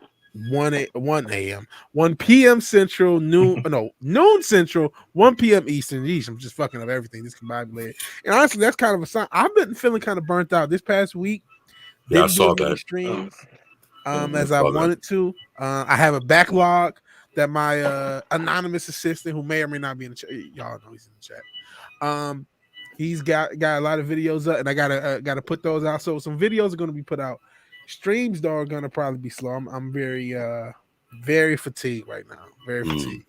So, but I'm gonna still try to stream throughout the week. So just check out the channel, check out for updates, and I'll let you know when I can. I was going pretty much every day around that same time I said, around 1 Eastern, but it just with work is getting more and more of a thing, and more hours towards work. And like I said, with my crazy little living situation, that's kind of a priority as well. So that's kind of slowing down. But like I said, we still got videos and clips coming up this week. It's going to be quite a few because I got a backlog of stuff to post. So that's what's going up. And Culture Crime Fighters again Wednesday. Oh, sure. Yeah. What about yourself, Glenzer, man? What do you got going on? And Glenzer, he just blew that shit up for $3. I appreciate that. Your there comment you go, in the man. chat. Yeah, thank you, man, for that, Glenzer. Thank you, man. I appreciate you, man. You know, You gotta keep the actually channel alive. Keep all channels. tomorrow I'm gonna be on Open Airlocks channel at 9 o'clock Central. Dope. You know, Rough Girl had hit me up yesterday and told me how he was actually talking to Ryan Cannell on a live stream yesterday and with Culture Casino, and they had mentioned me, and I was like, wow. I was amongst the conversation with Ryan Cannell, you know, and Open Airlock and Culture Casino. I was like, that was an honor to hear that. And yeah, man, he's a great guy, man. If you guys haven't checked out Open Airlock Policy, you know, it's a great channel. Go ahead and check it out. I'll be there tomorrow at 9 o'clock. Other than that, I'll be dropping videos throughout the week like I normally do. And, you know, I'll be getting with Cosmic Fusion and Brightest Day. Hail to Brightest Day. Please subscribe to him and subscribe to Cosmic Fusion. I'll be getting with them and Pat S and trying to see what's going on for this week. You know, hopefully we can push out some videos and make some things happen. And, you know, those guys are awesome, man. They do a, you know, hell of a job trying to, you know, help your boy out and trying to help me get, you know, to where I need to be, man. And I'm just thankful to have all of them and being a part of, you know, this fellowship, this alliance, you know, this, you know, I like to look at us as a family of friends, man. And, you know, there's no like a great group of brotherhood. people. Yeah, we're a brotherhood, man. And Brotherhood of Evil. I'm sorry. gosh, no, it's all good. Evil. You know, and you know, I need to get with them, man, because they're very instrumental in you know what I'm doing and what's going on, along with Mexican Iron Man and you know a lot of other great people out there that are trying to look out for me, like Rough Girl, and I appreciate her, and the Islington Girl, and just a lot of people that are very supportive. You know, man, you know, just want to tell everybody thank you, and I'll have some new content working on. I'm editing a video now, and hopefully, you know, I've been gaining some subscribers, you know, and I'm thankful. I'm at like 626. So it's not bad, man. It's been moving, and you know, I'm just thankful for whatever growth I get. You know, I'm just trying to get there and make sure that I'm giving the people what they want. You know, it's better, you know, and trying to come with it, you know, the best I can. So I know I need everybody's support, and I'm just thankful for everybody that's sticking with me and believe in me and believe in us. And I'm just appreciate y'all, man. Thank y'all, man. Man, thank you. Thank you for Appreciate you, brother. Oh shit, there goes Brightest Day right there. I didn't even know he was in the chat. Hell Brightest Day. Hell Brightest Day, man. What's going on, brother? Brightest Day is the man. Yeah, he's fucking awesome, man. Thank you, Brightest Day. I know Matt gave him shit because he did a super chat. I was shouted out Culture, but he's done super chats to shout out me. He's shouting me out on Twitter and on super chats, trying to get me on the stream with just some guy and Young Ripper. And Jesus Christ, I would love to. But I'm like, they probably don't know who the fuck I am. Just some guy's probably gonna look, especially if he looked at the old video. The funny thing about Just Some Guy, his avatar is why I put on a fitted, because I always gonna look like it's a fat version of his avatar. I can't do that, so I put on a fitted because he has like the do rag with the mask. Right. Like, I look just like a fat Just Some Guy in real life. I can't do that. So I tossed on a fitted. I tossed on different fitteds or snaps or whatever, just to throw it off, because of the look. If you look at the original video, check my original few videos when I was doing good news streams, you can see what I'm talking about. Right. Or I look like a fat black space ghost. I don't know, either or. It just is not a good look. Not that this is a good look either. That's why I'm going with the logo more often than not. But yeah, I would love, you know, thank you. The whole point was Brightest Day, who's always bigging up other people in the community. Yeah, just some vigilante, basically. Yeah. But shout out to Brightest Day, always bigging up people. Yeah, there you go. Great man. channel in and of Thank itself. you, Brightest Day. He does the stuff where he does the reading. He's been reading through Kai's book. By the way, buy Kai's book. Got to support our own. Oh yeah. I still got to get through it, man. I was thinking about like killing two birds with one stone. Maybe doing an audio book, just doing it and just sending it to Kai and say, "Hey, here's your audio book. Do you want to do something with it? Just do it. Take it." I've never done an audio book. But I just doing it and just giving it to him. Just like here. You know, it's easy to ask for ask for forgiveness and permission. So if it's terrible, he can, you know, say this is terrible. But I'm like, or at least do a chapter and just do it. Just Some Pie. Where are we on the hub? What? Just Some Pie. Hey, Just Some Pie get you on child support. So man, watch out. I had that for too many years. Oh, baking. Oh, okay, those type of pies. Phew, I thought we were talking about something else. Yeah, actually, I'm shit. Yeah, I know all too well about child support. So, oh man, I'm sorry I didn't bring that up. no, it's all good, man. I mean, shit. You know, I don't shy away from that responsibility, man. It's you know, it's still got to be a parent at the end of the day, and don't ever want, Yeah. you know, for your child to do without. So, you know, do whatever it takes to make sure that gets paid and taken care of. Even though I'm a little behind, but you know, I still try to play my part, man. So. Yeah. And don't get me wrong, when she got 18 and out of the house, I was happy I didn't have to pay it no more. Yeah, I still got some years for that, but it is what it is, man. So with that, you know, I would like to thank everybody for being here. Hopefully you guys enjoyed this conversation that we had as much as we did. You know, it was good to have Fat Steven, you know, show up and come kick it with us for a little bit. It was you know, it was very, you know, it was unexpected. Didn't know, you know, when he'll show up, but we're thankful every time he does because he's busy. He has a lot of shit on his plate, so we understand, you know, and we love Fat Steven over here. So just thankful that he came through and kicked it with us. And you know, you know, we got our newest member, Baron Norman Tag, here with us, along with Vigilante, and you know, and the rest of you great people. And with that, just want to tell you guys, look, we love y'all. We thank y'all for everything that you do and supporting Vigilante and Foulball Productions and just all the things you do with all the other channels, you know, that come through. You know, you guys are great supporters of everybody, and none of us would be here without y'all. So always want to stress that and let you guys know how thankful we are and how much we appreciate you. And we just want everybody to be safe, enjoy the rest of your evening, have a drink, go get something to eat, go watch your movie, go watch your favorite YouTuber and support them. And, you know, we'll be here when you guys come back. I'm looking forward to seeing you guys on Friday for the pre-show show before FNT. And after that, you guys will see me right back here with these great gentlemen doing the Primetime Kings. So with that, we have Baron Norman Tag, Fat Steven Seagal, Vigilante Williamson. And my name is 24/7 with 24/7 Fusion Media. We're the Primetime Kings. And we're out. Guys, take it easy, and we love y'all. Love Peace. y'all. Thank you. Peace. Take care. Love you all.